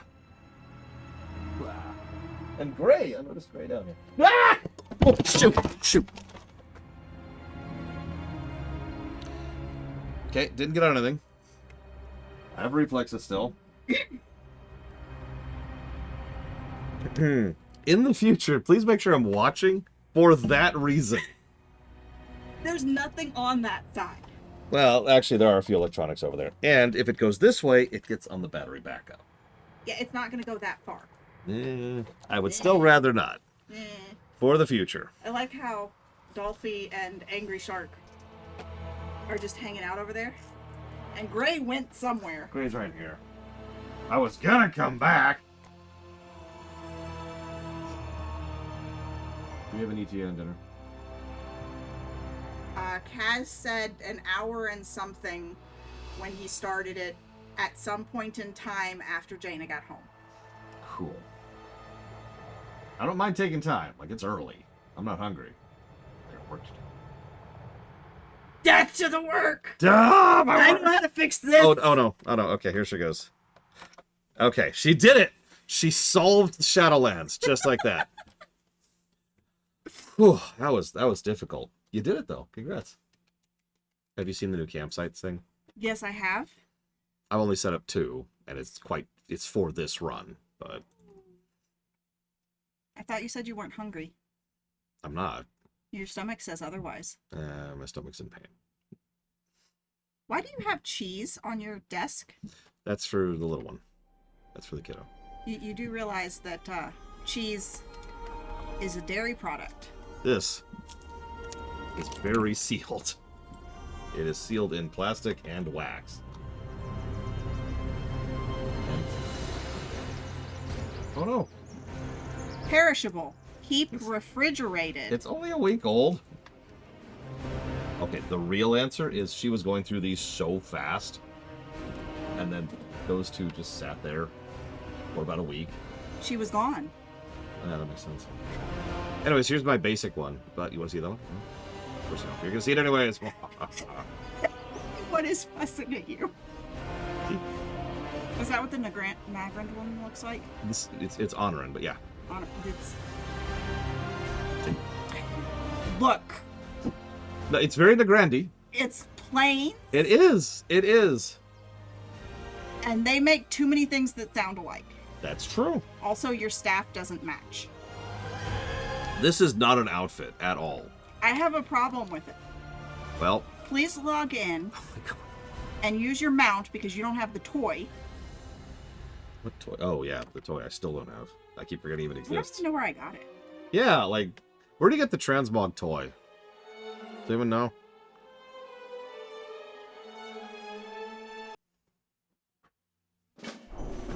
Yep, nope, that's great. There is. There, boom. Thank you. It makes me mad. I have to log on to my characters and fix their transmog. There, everyone's currently transmogged. I'm actually still debating this one, but they're still transmogged at least, so that's yeah, because it's a set. Yeah. It doesn't, I mean, you know me, I don't like to use sets. Yeah, I know. That's why you're still debating it, is because it's a set. There are a lot of pieces that match that. Yeah, so I'm gonna poke through it. These are actually their final transmogs. I'm pretty happy with all these. You should put a candle on Swiftshot's head. Do I have it? No, you don't. But you do have the multi-candle hat.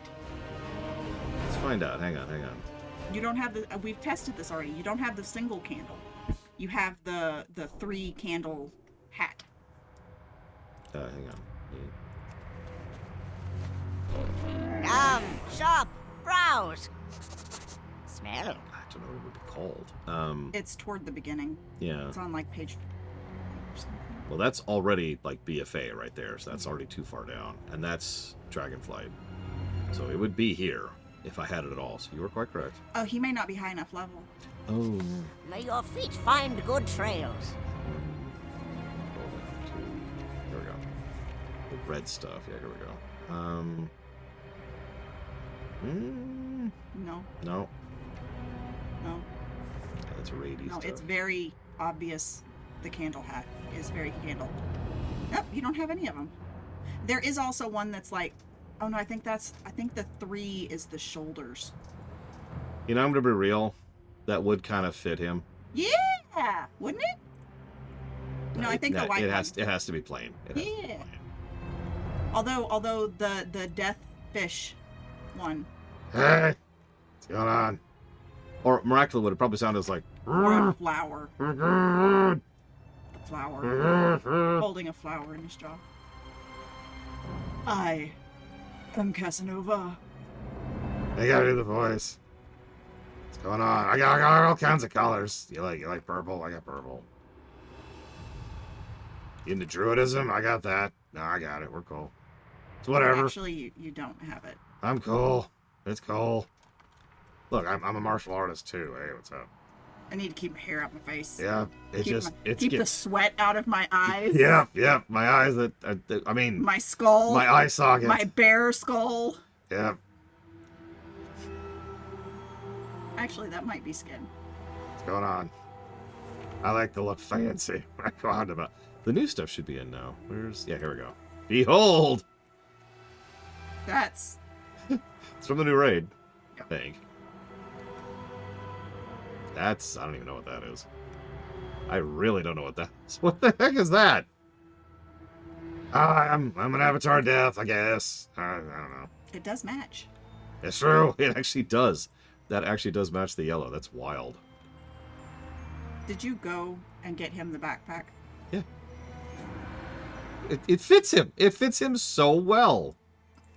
Tell me it doesn't. No, it does. You should get him a quiver. The quiver, the green quiver would actually match too. Oh, where are those? Because those are recent. Do you not have it? I don't think I do. Oh, hang on. So there's like those. There's the Trailblazer one.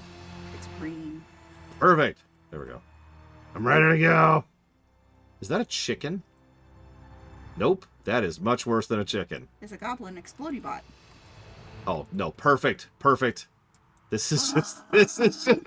This is just him. This is just him. I can fly now. Yep. I like flying. It's fun. Oh, hang on. Let me turn down the jets there. There we go. You gotta keep warm. Yep. Yep. You gotta get the edgy colors here because I'm dead.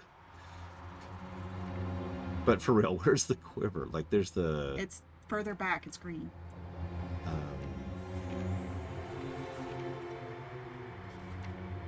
More. Well, we're in Dragonflight now. Yeah, it might be a dragonflight. Because I've had mine for a Oh, minute. that's the Furbog one. Yeah. I'm telling you. I think That's the you have fish it. one. Oh, yep. That's not the ones I'm looking at. Well, that's Shadowlands. So. Mm-hmm. I don't have those. What's up? That is too fancy. Yep. It's way too fancy for him. That does not work at all.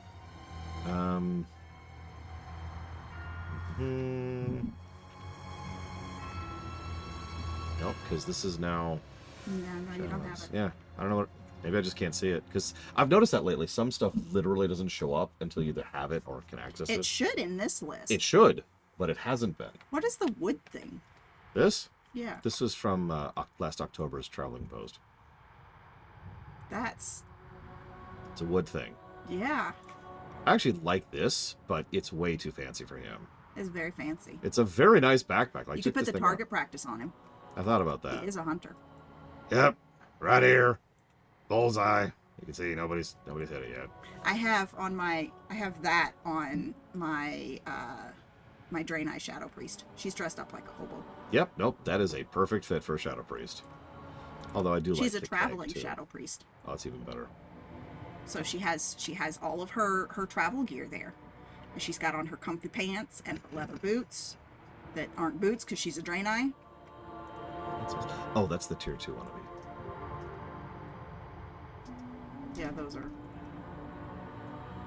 I thought about that because I it's guess the hat. I just really don't have it. Yeah, Yeah. The hat looks nice. Yeah. I don't know. For now. I'll live with looking. This is my life, by the way. Yaz is cleaning the office Ah, okay. because I fussed at him because it's been. He's still on Saturday. Oh, jeez, really? Yeah. The office is Sunday. I'm actually done, but I'm actually going to do another polishing pass on Friday. Because, How do you serve the Margrave? Well, and I may end up needing to give you some of Tazra's list. probably. Because I'm basically, hey, that guy's yellow over there. What? The one running away. Oh, yeah, no, that's because I just talked to him. The air was once rich with anima, like it was dust. I was 18.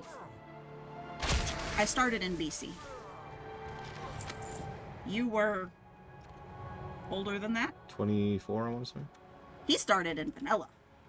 Vanilla. By the way, what do you think of new marks?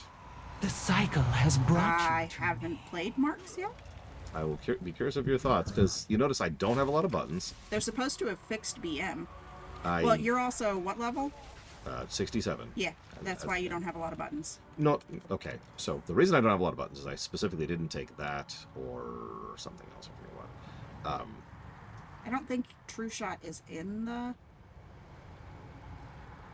No, it is. Point being, this is completely redone, top to bottom. I actually really like it. It's very interweaving. This buffs this, buffs this, buffs this, buffs this, buffs this, and so forth and so on. I skipped That's a few kind of how steps it there. always was. Well, it's a lot better now, because I actually tried Marks just before the patch. And, yeah. I still prefer Beast overall, but at least Marks isn't trash like it was before. This is when It Sith wasn't says, trash. I loved Marks. No, it wasn't trash. It was on par. I mean, both BM and Marks were not good, Yeah. but they weren't trash. I suppose I am exaggerating, but I did not enjoy Marks at all. No, my favorite spec is still Survival, which just is weird. I can't survival, but that's because I can't melee. If they would just let me throw traps at people again, then that would be great. Yeah, I'm told that Marks is a lot better when combined with heroes, and I can't see those at all because I'm locked at 67. So. Hey, Blizzard, please let me time walk up to 80. Thanks. That is the answer so far, is no. You only have 2 fingers. You are correct. On both hands. Hi. You still have 5 toes. Do I? I do. Yeah. How many teeth do I have? I have quite a few, actually. Although they're a little... Like, I feel like I need a little dental work. Chewing is really hard to do right now. Well, that's because you're only supposed to be ripping and gnawing, and you're not actually supposed to be grinding. I guess I'm a carnivore now. Yeah. You were We already will a carnivore. rule Undead, Maldraxxus omnivorous. at any cost. Yeah, but they're omnivorous, aren't they? It's like plants too. Well, I guess they are capable of eating. Yeah. But that's more like a robot is capable of putting shit in itself. It's true, though. But it doesn't get any value out of it. I think that's kind of how. Well, no, because they get the buff. I was gonna say, yeah, no, they do. Yeah. Which actually, it's one of the weirdest question marks. We actually talked about this on camera. The reason undead eat is because it's a gameplay mechanic. They've never really fully fleshed out what that means lore-wise. So, Earthen don't eat. Yeah, Can't eat. I saw that. They get gems. Yes. Which is hilarious. And their buff never goes away. So you get 1 gem to give you whatever buff that you need for your thing. And even when you die, it stays there. And you only ever eat another gem when you need to swap your buff out because Blizzard fucked with something. I'll have to look at that because that's kind of But it doesn't give you a warning, do you want to eat this? So if you want to socket something and you accidentally right click, you just sit down and eat your gem. That's good to know. And probably negative worthy, if we're being honest. Yeah. I only know this because... Yeah, ask me how I know.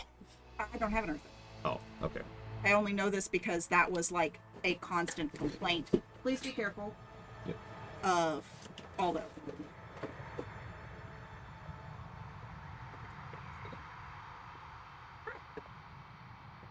What is in... Oh, there's a ukulele.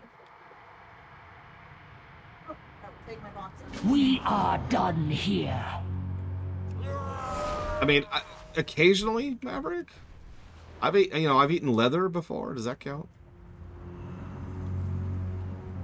I'm looking forward to getting to that quest, Peregrine.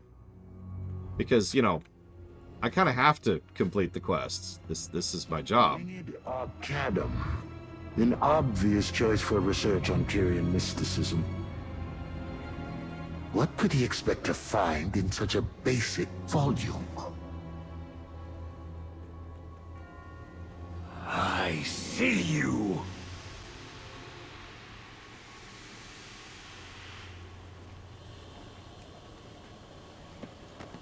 Binding of the Banished One? Why, this is little more than a history book. What could Kel'Thuzad possibly want with this? Question. Paths of the First Ones? An odd choice, filled with speculation and half-truths. Does his ritual somehow involve the pathways connecting the realms of death? Despite our efforts, we are no closer to ascertaining the Baron's plans. Continue with your ruse. Let us see what else we can uncover. Greater Wards and Barriers, Volume 4, Counterspells. A truly ponderous read. What manner of barrier is the Baron seeking to erect? Or bypass? Curious. Despite our efforts, we are no closer to ascertaining the Baron's plans. Continue with your ruse. Let us see what else we can uncover.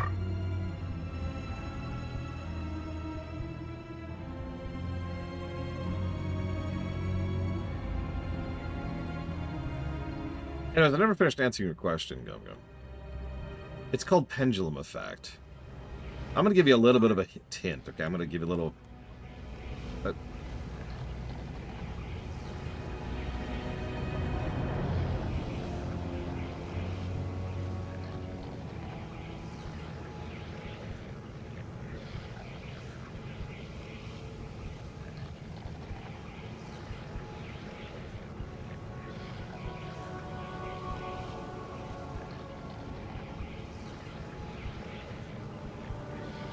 So here's your little snippet of reality for the day.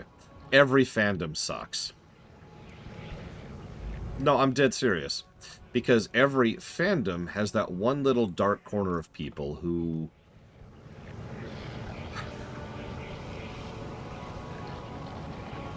have issues, is how I'm going to describe that. I know that sounds like an unkind way to put that, but I mean that with total sincerity. Not everyone has emotional maturity or capacity for distancing between identity and function. Yeah, every group has those people in their fandom. So the reason Star Wars fandom gets so much attention is because Star Wars is huge. It's one of the largest IPs ever to exist in human history. It is arguably the largest IP to ever exist in human history, depending on how you quantify that. So, yeah, that's it. That's why you hear so much about Star Wars' fandom being so terrible. Now, pendulum effect is something that affects the specific positive feedback you've been hearing about Phantom Menace and the prequels. Because pendulum effect is... we're contrarian by nature. It's built into us as a species. So, if something is being pushed too far one way, it swings the other way.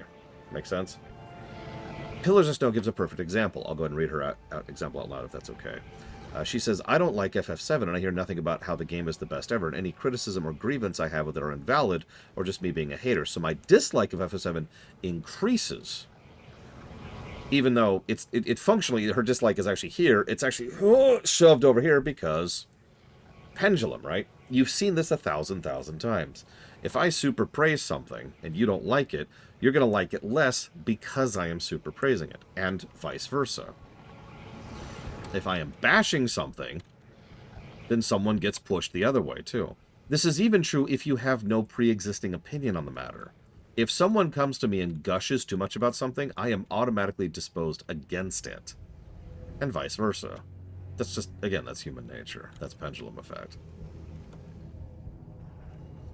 I actually put a lot of time and effort into trying not to be like that because, well, frankly, it's not a good attitude to have. It's not a good thing. It's also why I have, in most recent years, tried very hard not to gush about something unless I can show on camera why I am gushing about that thing. And even then, I try to rein it in a little bit. Paper Mario 2 is one of the best RPGs ever made, so, you know. You had better not be wasting my time.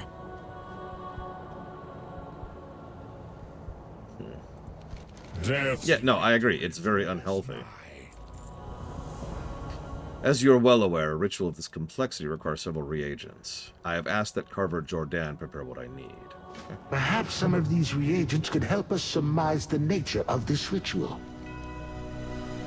Whatever the Baron requests, bring them to me first. I would see what he intends to use.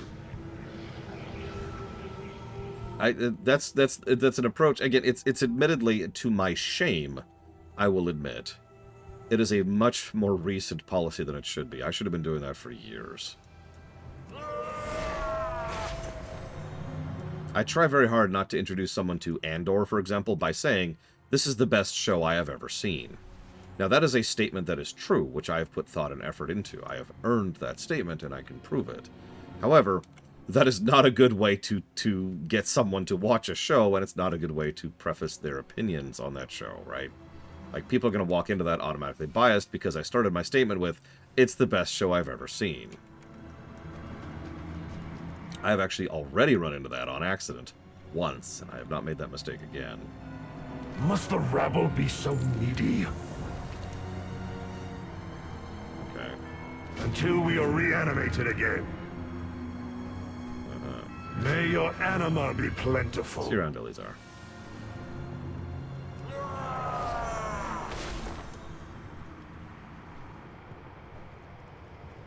Yeah, I have actually personally had that exact reaction to FF14. I've had several people push. These are rare finds, and worth the cost. How do I phrase this? Everything. I have had people tell me how much better FF14 is than WoW so often that it started affecting my opinion on the matter, and I have to put actual thought and effort into thinking about both games from a more neutral and judgmental perspective. If it's not obvious, I like both games, but it took a minute to actually get to that point, because right about, ironically, right around Shadowbringers, people were really praising FF14 to high heaven, and the main way people would praise it was by saying that it's good in every way that WoW was bad. And I was just like, huh.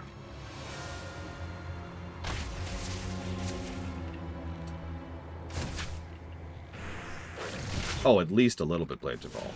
I have heard of that as the best show ever made more than once from more than one person. You know, the irony is, I see your point, Mr. Red, and I still fundamentally disagree with it. And at the end of the day, I can explain why very, very simply. If I have to sit down and play one game, WoW, or FF14, I know which choice I'm going to pick 10 times out of 10. Having said that, the point I'm trying to reach is that both games are very good games. Very different games, but very good games. And that is lost in the noise of that automatic pendulum effect.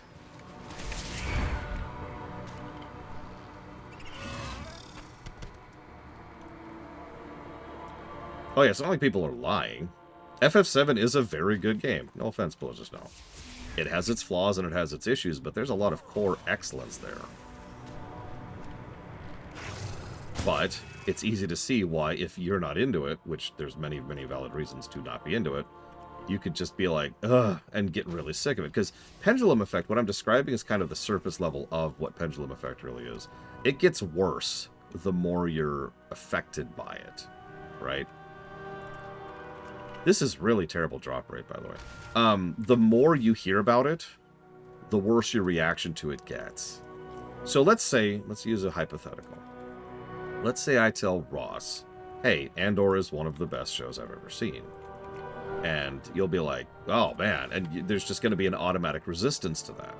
Okay, that's cool. Now let's say that Ross hears that from everybody, all around him. Okay, that's irritating. Now let's say that Ross hears that periodically every now and again, like every month, maybe 2 months, someone else brings up how it's the best show ever. And it just gets worse and worse and worse the more you're pushed in that particular angle.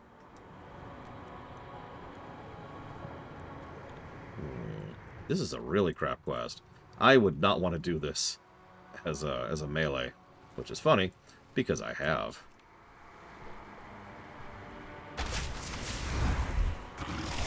Yeah, Arcane's another good example. Arcane is a damn good episode show, but it is a little on the overhyped side. Yeah, exactly, Pillagers know. I would probably personally put FF7 in the top, let's say 5 range of the FFs. That's off the top of my head. I haven't reviewed them yet. But you don't hear about the other FFs all that often, do you? They just don't have the public consciousness that 7 does. There's actually an old story. I don't know if this is true. I have not done my due diligence on this.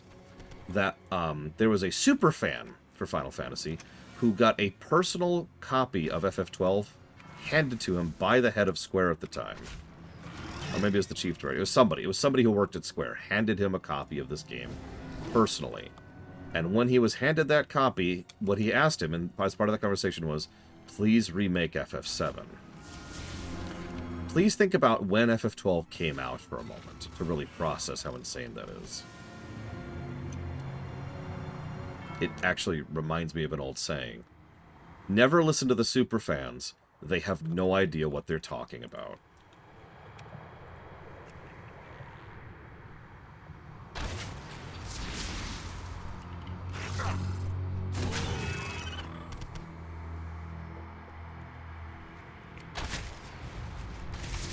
This quest really sucks. It's funny, because the quests up to this have actually been pretty decent, and it's just this all of a sudden.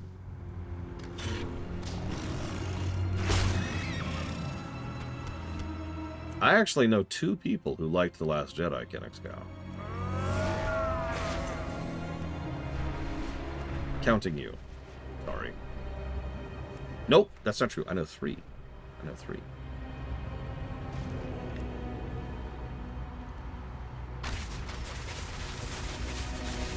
Oh, and to finish my thought, Gum Gum, you probably missed it, but I actually mentioned getting identities cut in there as part of the problem with those people. There are probably several people like The Last Jedi. They're all insane, but, you know, see, I got a joke. I got a joke about it. I hated The Last Jedi. I hated it so much I almost didn't see Episode 9. I had a terrible experience with that movie. But I know quite a few... I know 3 people personally, and I know there's a decent amount of positive discourse about it. How do you like Shadowlands? What can you do for me? In service of the Margrave. A mysterious delivery from the brokers. Intriguing indeed. I must know of it. Well, that goes into those... The remaining reagents. I have a plan. That goes into those people again. Because the difference between someone, and I'm going to say this bluntly, like me and one of those people, is I can look at someone telling me that they love Shadowlands and be like, okay. Like, I don't understand that. That's crazy to me. The idea of really legitimately liking this expansion is something I cannot process. But that doesn't make you any worse of a person, right? That doesn't mean I have to suddenly attach your identity to something I hate to then make you something I hate, right? And yeah, not everyone's also after different things for different reasons, so it's entirely possible there's something somewhere about Shadowlands that just kind of clicks with you, which is fine. I know someone who likes Kingsfield 4, if you can actually believe that. So, no judgment. Whereas, what someone who is one of those people will say is something like, what's wrong with you? And they will then try to educate you and change your opinion on something you like. And that just poisons the well, doesn't it? It makes you less likely to even admit that you like the thing that's controversial. It makes you less likely to discuss about why you like the thing in question. It makes it more aggravating to actually deal with anybody about that topic because you don't want to deal with that pushback. You don't want to deal with that attack on you, the individual, do you?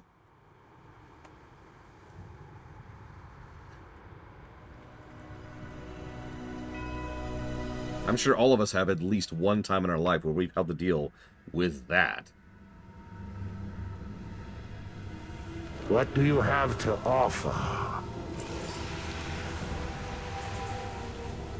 Really? Sure. We meet again, unfortunately. That's a good question, Blade Taval.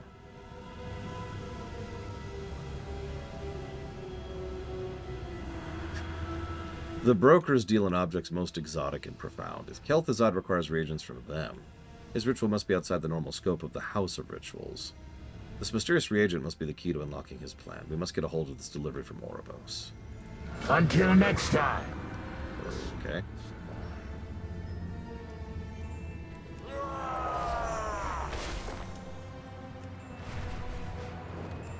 Honestly, I could probably tell you the answer right now. Answer to that right now, Blade Taval. But let's see how the rest of Shadowlands lines up first. Let's not jump the gun on opinions. That's another thing. A lot of people jump the gun on opinions. You know what I mean? In other words, let's say you're watching a movie, and in the first 10 minutes you don't like that movie. And you just sort of decide at that point in time what your opinion of the entire movie is. Now, I'm not trying to say there's anything wrong with walking away from a movie because you're not liking it. That's fine. What I mean is you then sit and watch the rest of the movie, and regardless of the rest of the movie, your opinion never changes, right? This can actually get pretty toxic if you refuse to change your opinion because of those first 10 minutes. And this can be good or bad, by the way. Ironically, I tend to see this most negatively in the bad sense. Let me explain what I mean by that. What I mean is most people, in my experience, who are the worst about this, the most toxic, the most unpleasant to deal with, are people who say they like something because of, like, the first 10 minutes, or because of this one actor, or because of one really, really minor thing, and then they get really, really unpleasant, is the word I'm going to use, when other people are like, well, what about these other 50 things? And they're like, no, you don't understand. It has spiders.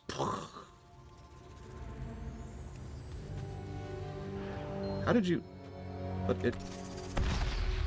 Stupid bugs.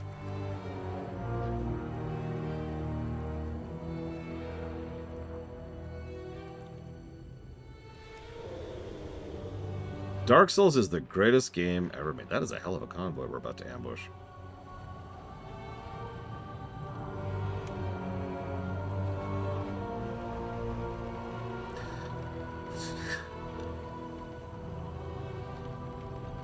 Also true on Blade to Fall. That is a hell of a bomb, but you're all dead. So, like...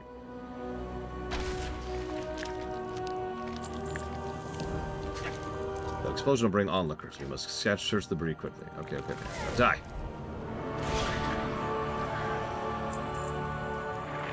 The funny thing is, this whole concept, this whole topic we're talking about, actually goes both ways at the same time. That's the complexity most people miss. They swing one way or they swing the other way, like a pendulum. In other words, there is nothing wrong with having one particular thing you like or dislike about a particular thing, and having that just smother everything else. And there's nothing wrong with also saying, well, hang on, maybe we should look at the rest of this and look at it in a more neutral perspective. Do not underestimate me. Part of the overall problem there is the word wrong. And yeah, actually, you want to know the best example of pendulum effect I can think of off the top of my head? BFA, Legion, and Huthor.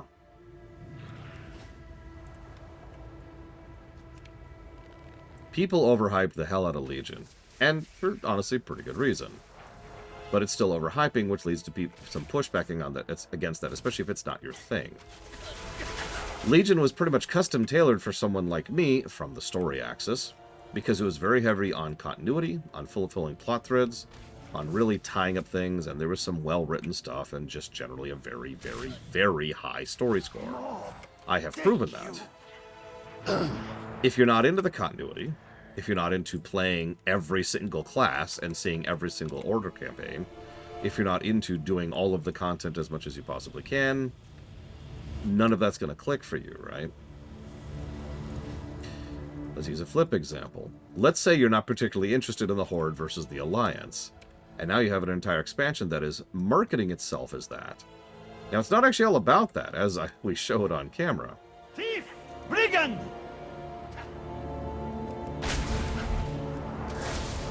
But you see the issue. So far, the Covenant campaigns are weird, Evo. Like, sometimes they're so boring that we get off on this whole topic because I have nothing else to talk about. Thank God for the topic, because this is doldrums. I'm miscalculated. This is boring.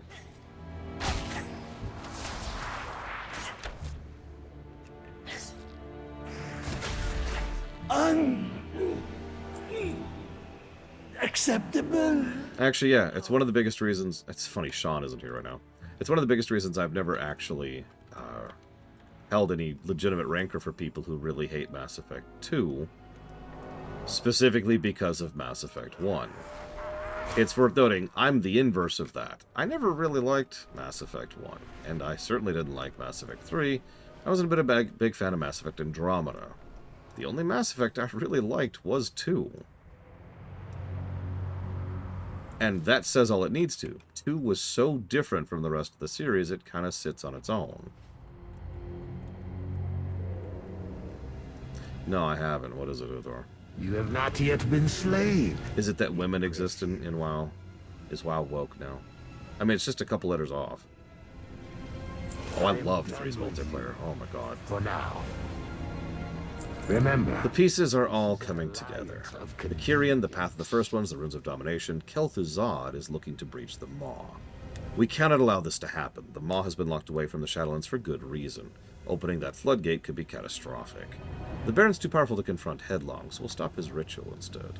Return to him. I have made some modifications that should provide a calamitous end to his scheme. I am done with you. For now. World of Warcraft, am I right? Fellas, by which I mean single, male, white people who are straight.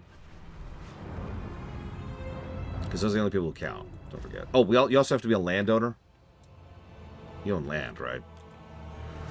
You don't, get the hell out of my sight. All right.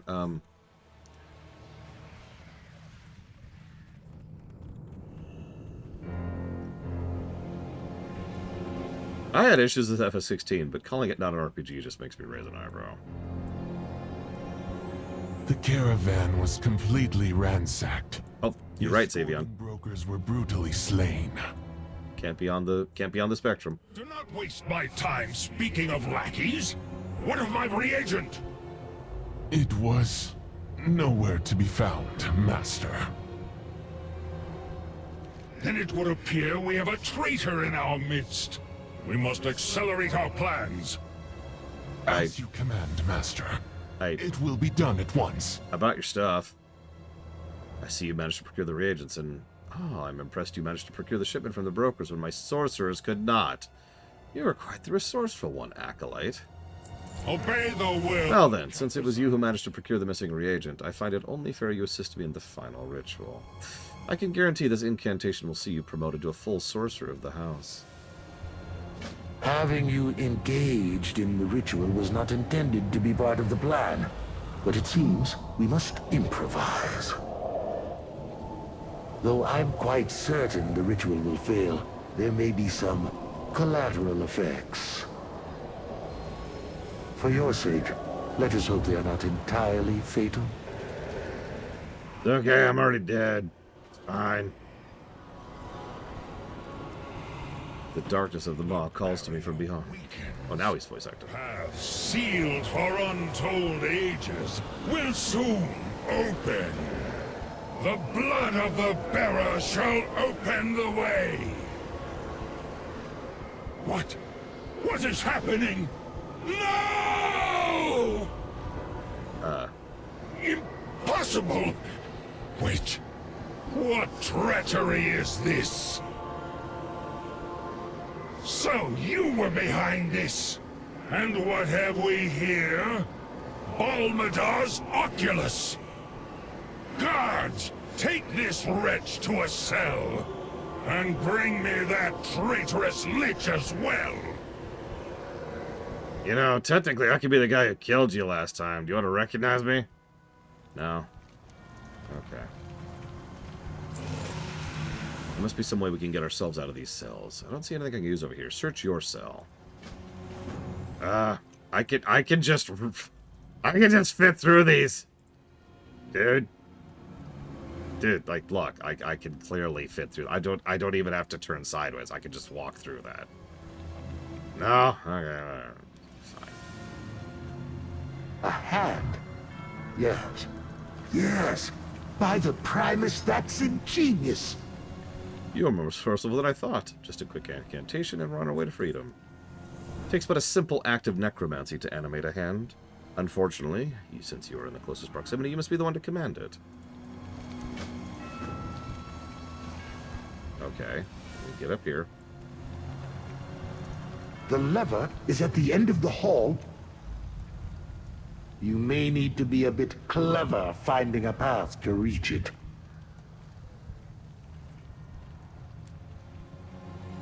I remember this quest. This is actually a pretty good quest. It's clever, too. So, WoW has a built-in mechanism into its movement tech where you will automatically walk up a ledge, but only if it's a certain height. So, like, a staircase like this, you'll just walk right over normally, but one like this, you'll bump into. This can cause issues periodically, but that's just how movement works in the game as a whole. It's part of the substructure of the engine. So, they design a platforming puzzle where some of it has to be jumped and some of it has to be walked up. Ooh. Yep. There we go.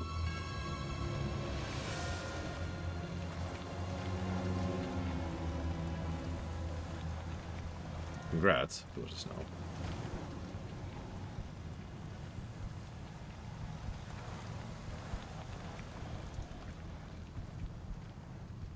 There we go. Well, you did it. I never doubted you for a moment, of course. Of course. What do you have to offer? Let's waste no time in warning the Margrave of Kel'Thuzad's treachery. His reckless toying with forbidden powers could bring ruin to this house and beyond. Yeah, Kel'Thuzad's kind of known for that. I'll give you that one. Until next time, assuming you survive. Yeah, I'm just gonna run. That's cool. That's cool. Is he outside? He's outside, isn't he? Okay, let's just run. Let's just run. Is he here? He is not here. Okay. Oh, you got me. Oh, I'm very dead. Wow, they always fall for that. Anyways, so which game did I enjoy more? Mass Effect 1 or Mass Effect 3? 3, I think. Off the top of my head. Now I'm curious what the scores say. Hang on, hang on.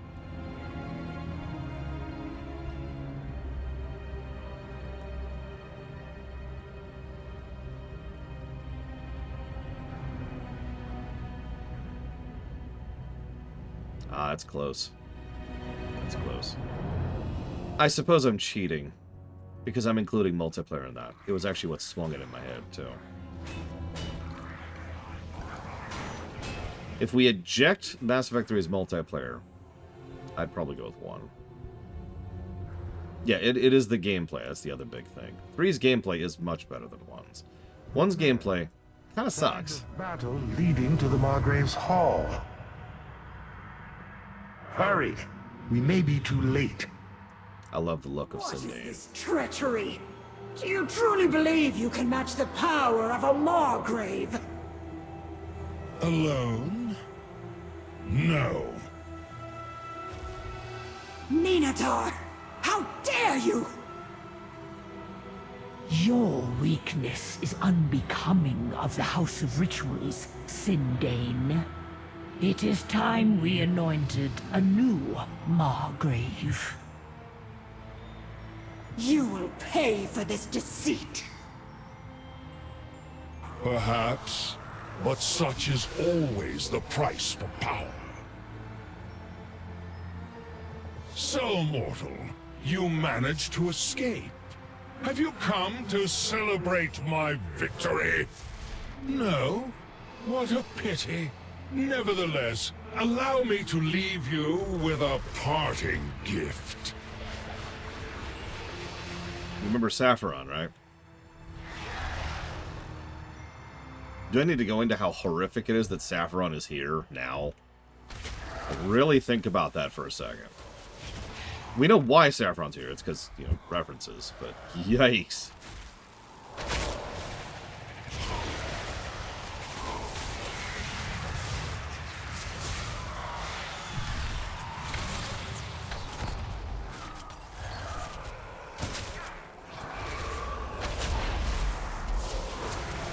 Listen, do you remember Noxoramus? Do you remember?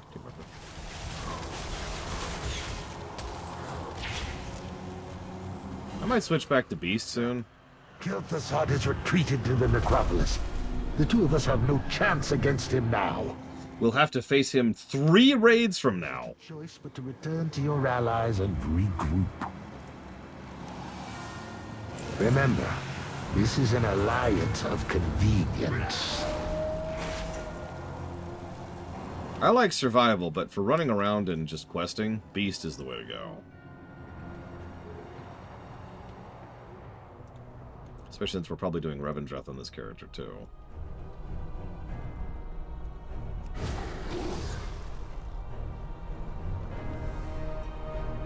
Besides, I've seen enough to judge survival marksman. Always ready for battle. Every defeat is a lesson. Can I have that? Yep. On the ground. Strength. I just got a quest to increase my renown. Hey, let's see what this one says. It'll be difficult to reach Kel'Thuzad while he is in his necropolis. Go now. It'll take us time to muster an army that can pierce his defenses. We have mustered an army that can pierce his defenses. In the name of the Primus. I'm kidding. That's not actually what she said. That would have been made more sense. Let's go ahead and commit to that now. We can't act on instinct. If you ever want to know if Mon Mothma is competent, I highly recommend watching Andor. She is a major character in it. Arguably one of the main characters. The actress helps. And Andor's the best show ever. Sorry. What were we talking about?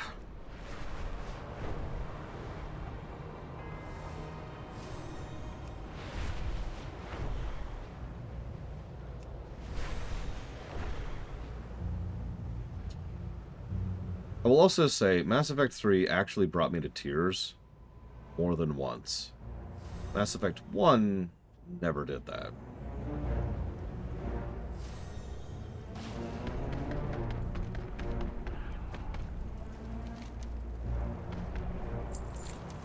The time has come to purge Maldraxxus of treachery. Okay. Let's go then. Defenders of Maldraxxus. Through deceit and treachery, Kel'Thuzad has turned our great houses against one another. He conspires with outside forces and defies the will of the Primus. Today, he will answer for his crimes.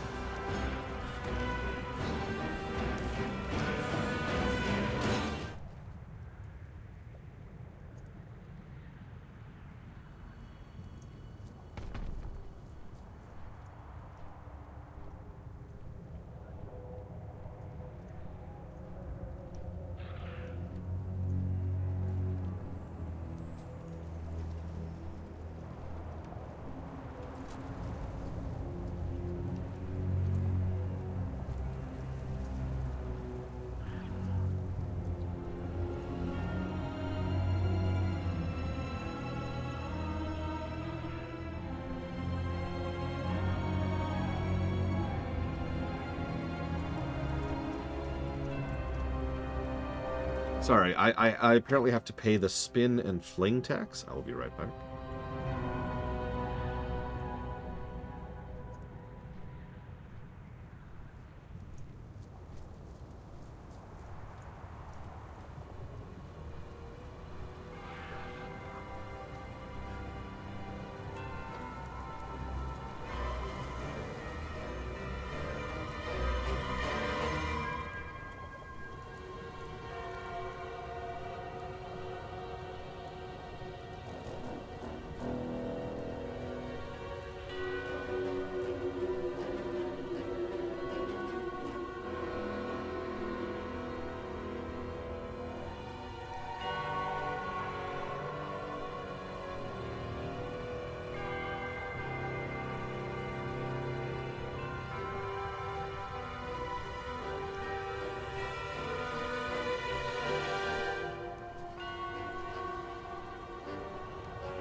What did you say? Bye, String. You're not supposed to say bye. You're supposed to say hi.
Okay.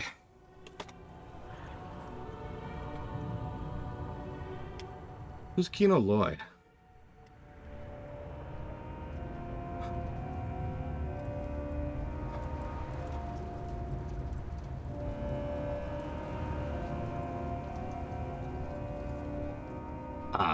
Oh, I don't know. Yes. All three of those are perfect characters. Any questions? I'm going to throw up a poll very quickly. Please vote on it if you care. If you don't worry about it.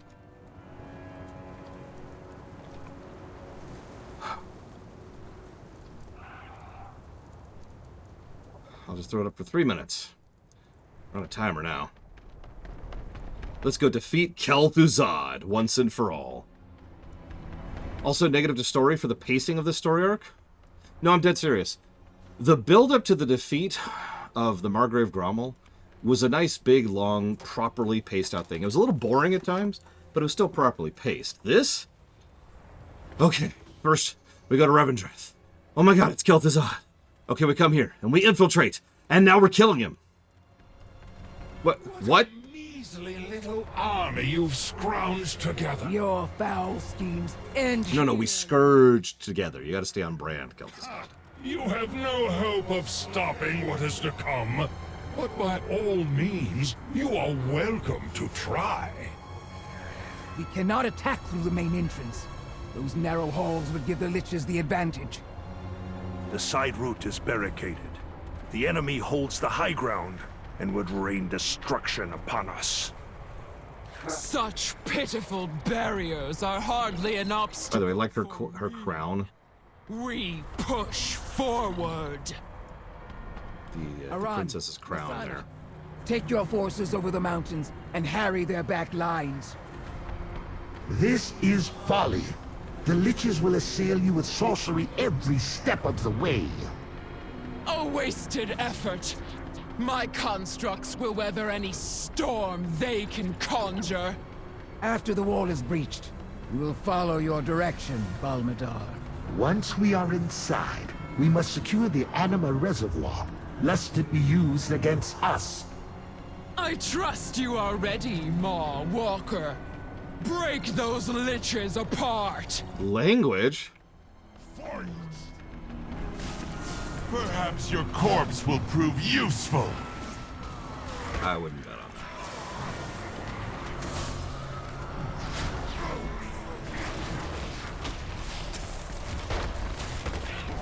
that. A mere setback. What's the reason, Ross, if you don't mind sharing? In a non-spoilery way, of course. Witness the fury of Maldraxxus. You know, that's a valid point. Now you will learn the folly of opposing the House of Rituals. Coulda get through me first.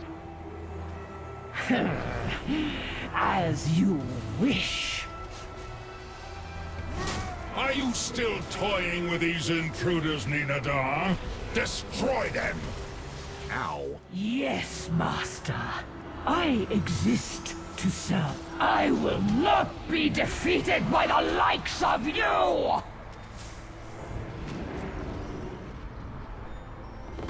That reckless fool! If we do not stop her, she could destroy us all! Everyone! Forward!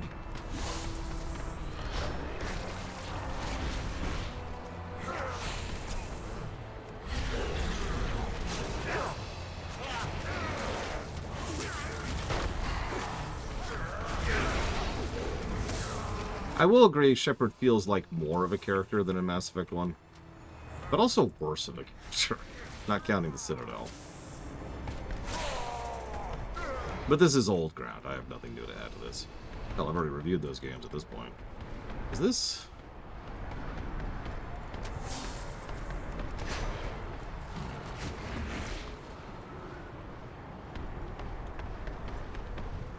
Where's...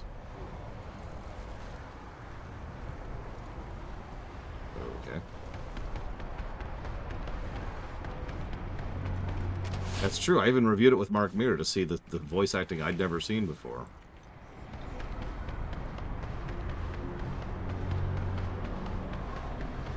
Yeah, it's the dinosaur stomp. It's kind of loud. Sorry. Alright. That's right, we even kept Caden for the first time ever. Caden? Oh, I don't remember.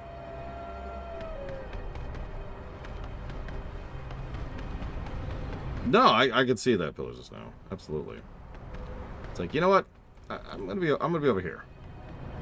You do your thing, but also do it this way and this way and this way. The DLC really helped. Citadel dragged that score up. It wasn't universally good, but it was good.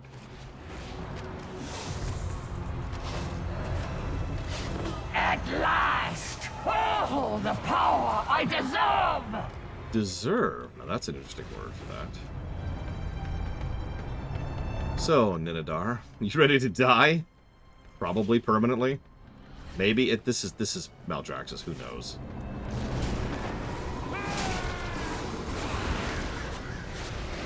Oh, that's a fun attack.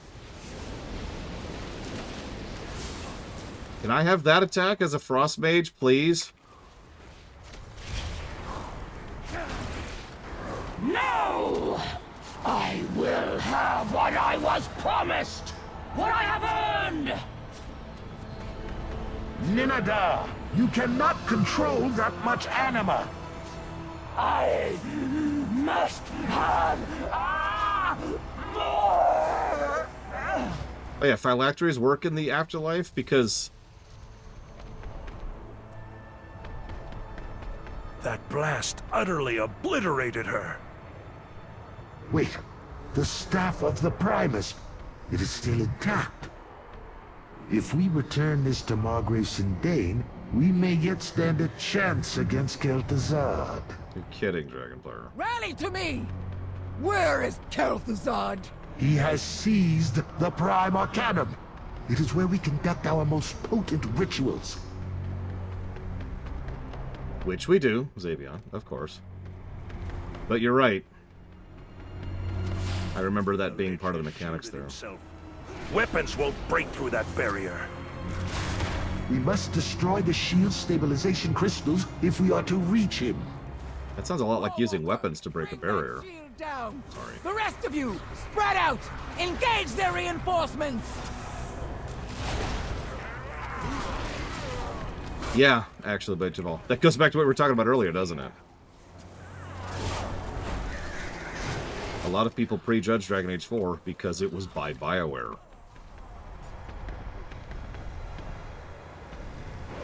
Your efforts are futile. You cannot stop my ritual. Okay, I'm not gonna lie, that would be adorable, Sean, if that happened.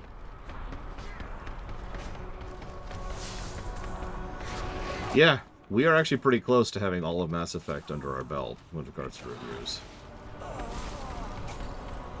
I am intensely curious how Andromeda would score. You are too late! The way opens! Destroy these meddlers! That beast is incinerating our forces! We'll be overrun!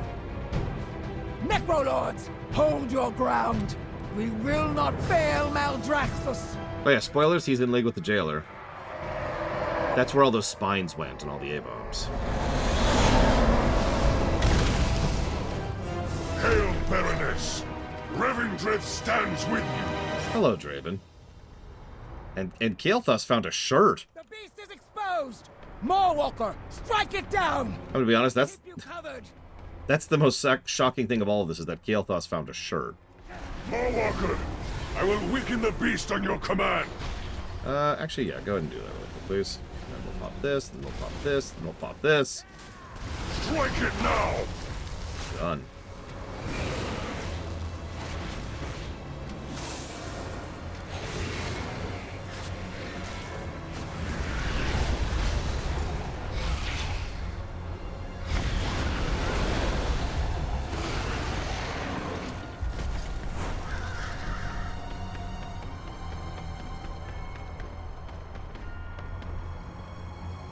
Well fought, Mawwalker. Now for Kel'Thuzad. Baroness Draka has begun her assault. Give the order, and I will bring you to the battle. Certain death and eternal torment are not reasons to fail in what... What an impressive gathering! So many courageous champions! I am truly honored. Why, Prince Kael'thas, is that you? I never did properly thank you for the use of your Sunwell. Enough! Kel'Thuzad, you have defied the laws of the Primus and conspired to bring ruin upon Maldraxxus. Surrender, or be destroyed. Fools! It was all too easy to sow chaos and discord within your squabbling houses. The jailer's plan unfolds exactly as intended. A pity you will not see it come to fruition. Kel'Thuzad is siphoning power from Margrave Sindain. Weaken him so I might use the staff to release her. Hey, you remember Noxaramas? Do you remember the Kel'Thuzad fight in Noxaramas? Which is this? This is more like the Temu version of the Kel'Thuzad fight, but whatever.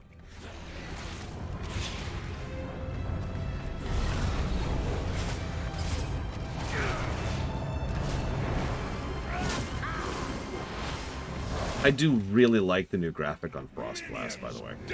I want that spell in my mage.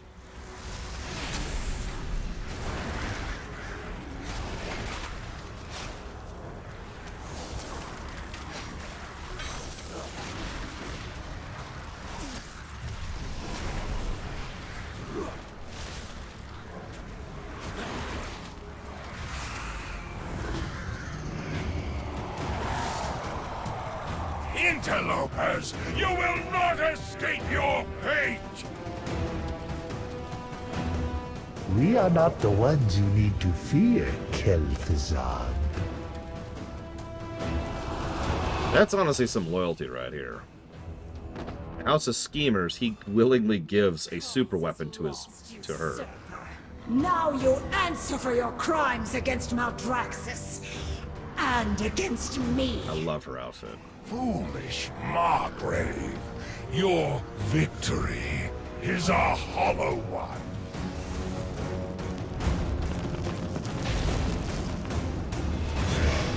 The medallion is ours. Let us return to Revendreth. What? We cannot simply leave. Not while Kel'Thuzad yet lives. I will have vengeance for Silvermoon. His fate is not yours to decide. No, it's the jailers, apparently.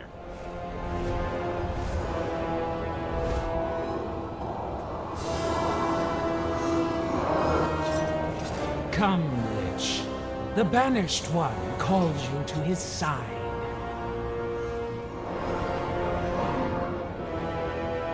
What? Kel'Thuzad is gone, yet your forces remain.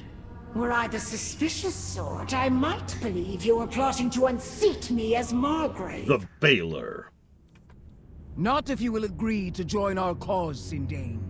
Your strength is needed if we are to thwart the jailer. I see now the true threat before us. The House of Rituals stands with you. As proof of my good faith, I offer this staff, once wielded by the Primus himself. We will return the staff to the seat of the Primus. It shall serve as a reminder of our victory.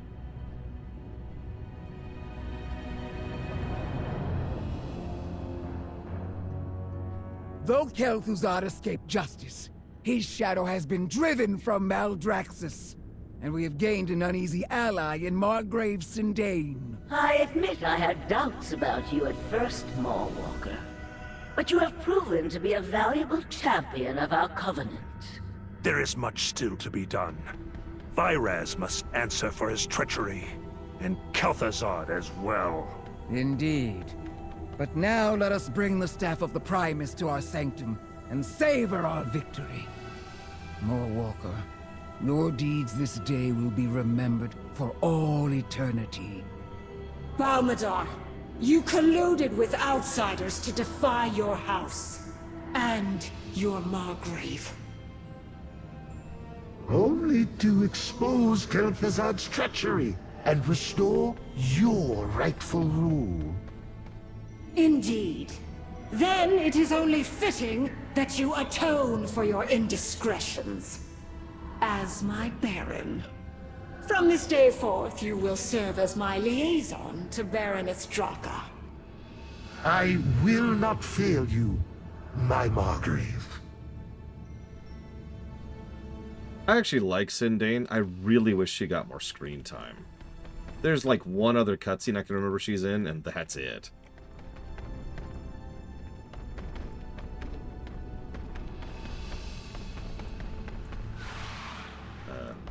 Oh, there we go.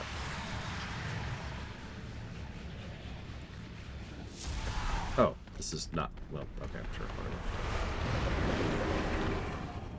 Yeah, that was not a great outro to the Maldraxxus campaign. That's 2 bad outros to campaigns so far. That's not great. That's the one I was thinking of, Pillars of Snow, the one with Kalia. Why are his footsteps so loud?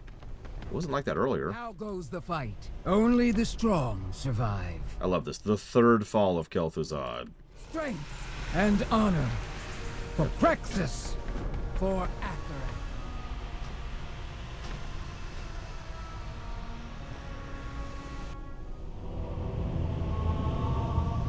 Focus. Strategy. Relentlessness. These are the weapons of the Necrolords. Victory will be claimed not by a single house, but through the strength of our covenant. For Maldraxxus.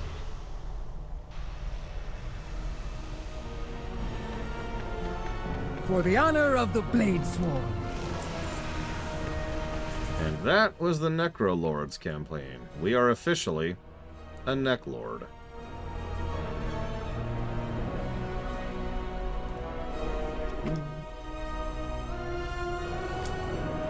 That was terrible. I think that was worse than Ardenweald. Wow. Oh, yeah, I noticed our renown is lower, too, which is just... random? Maybe it's... well... in order for covenants to be even with each other, that has to be manually designed. So what do you want to bet someone somewhere just skipped a few numbers here and there. Either way, tomorrow, at the usual start time hopefully, we'll go ahead and do Revendreth on Swiftshot. I'll see you guys.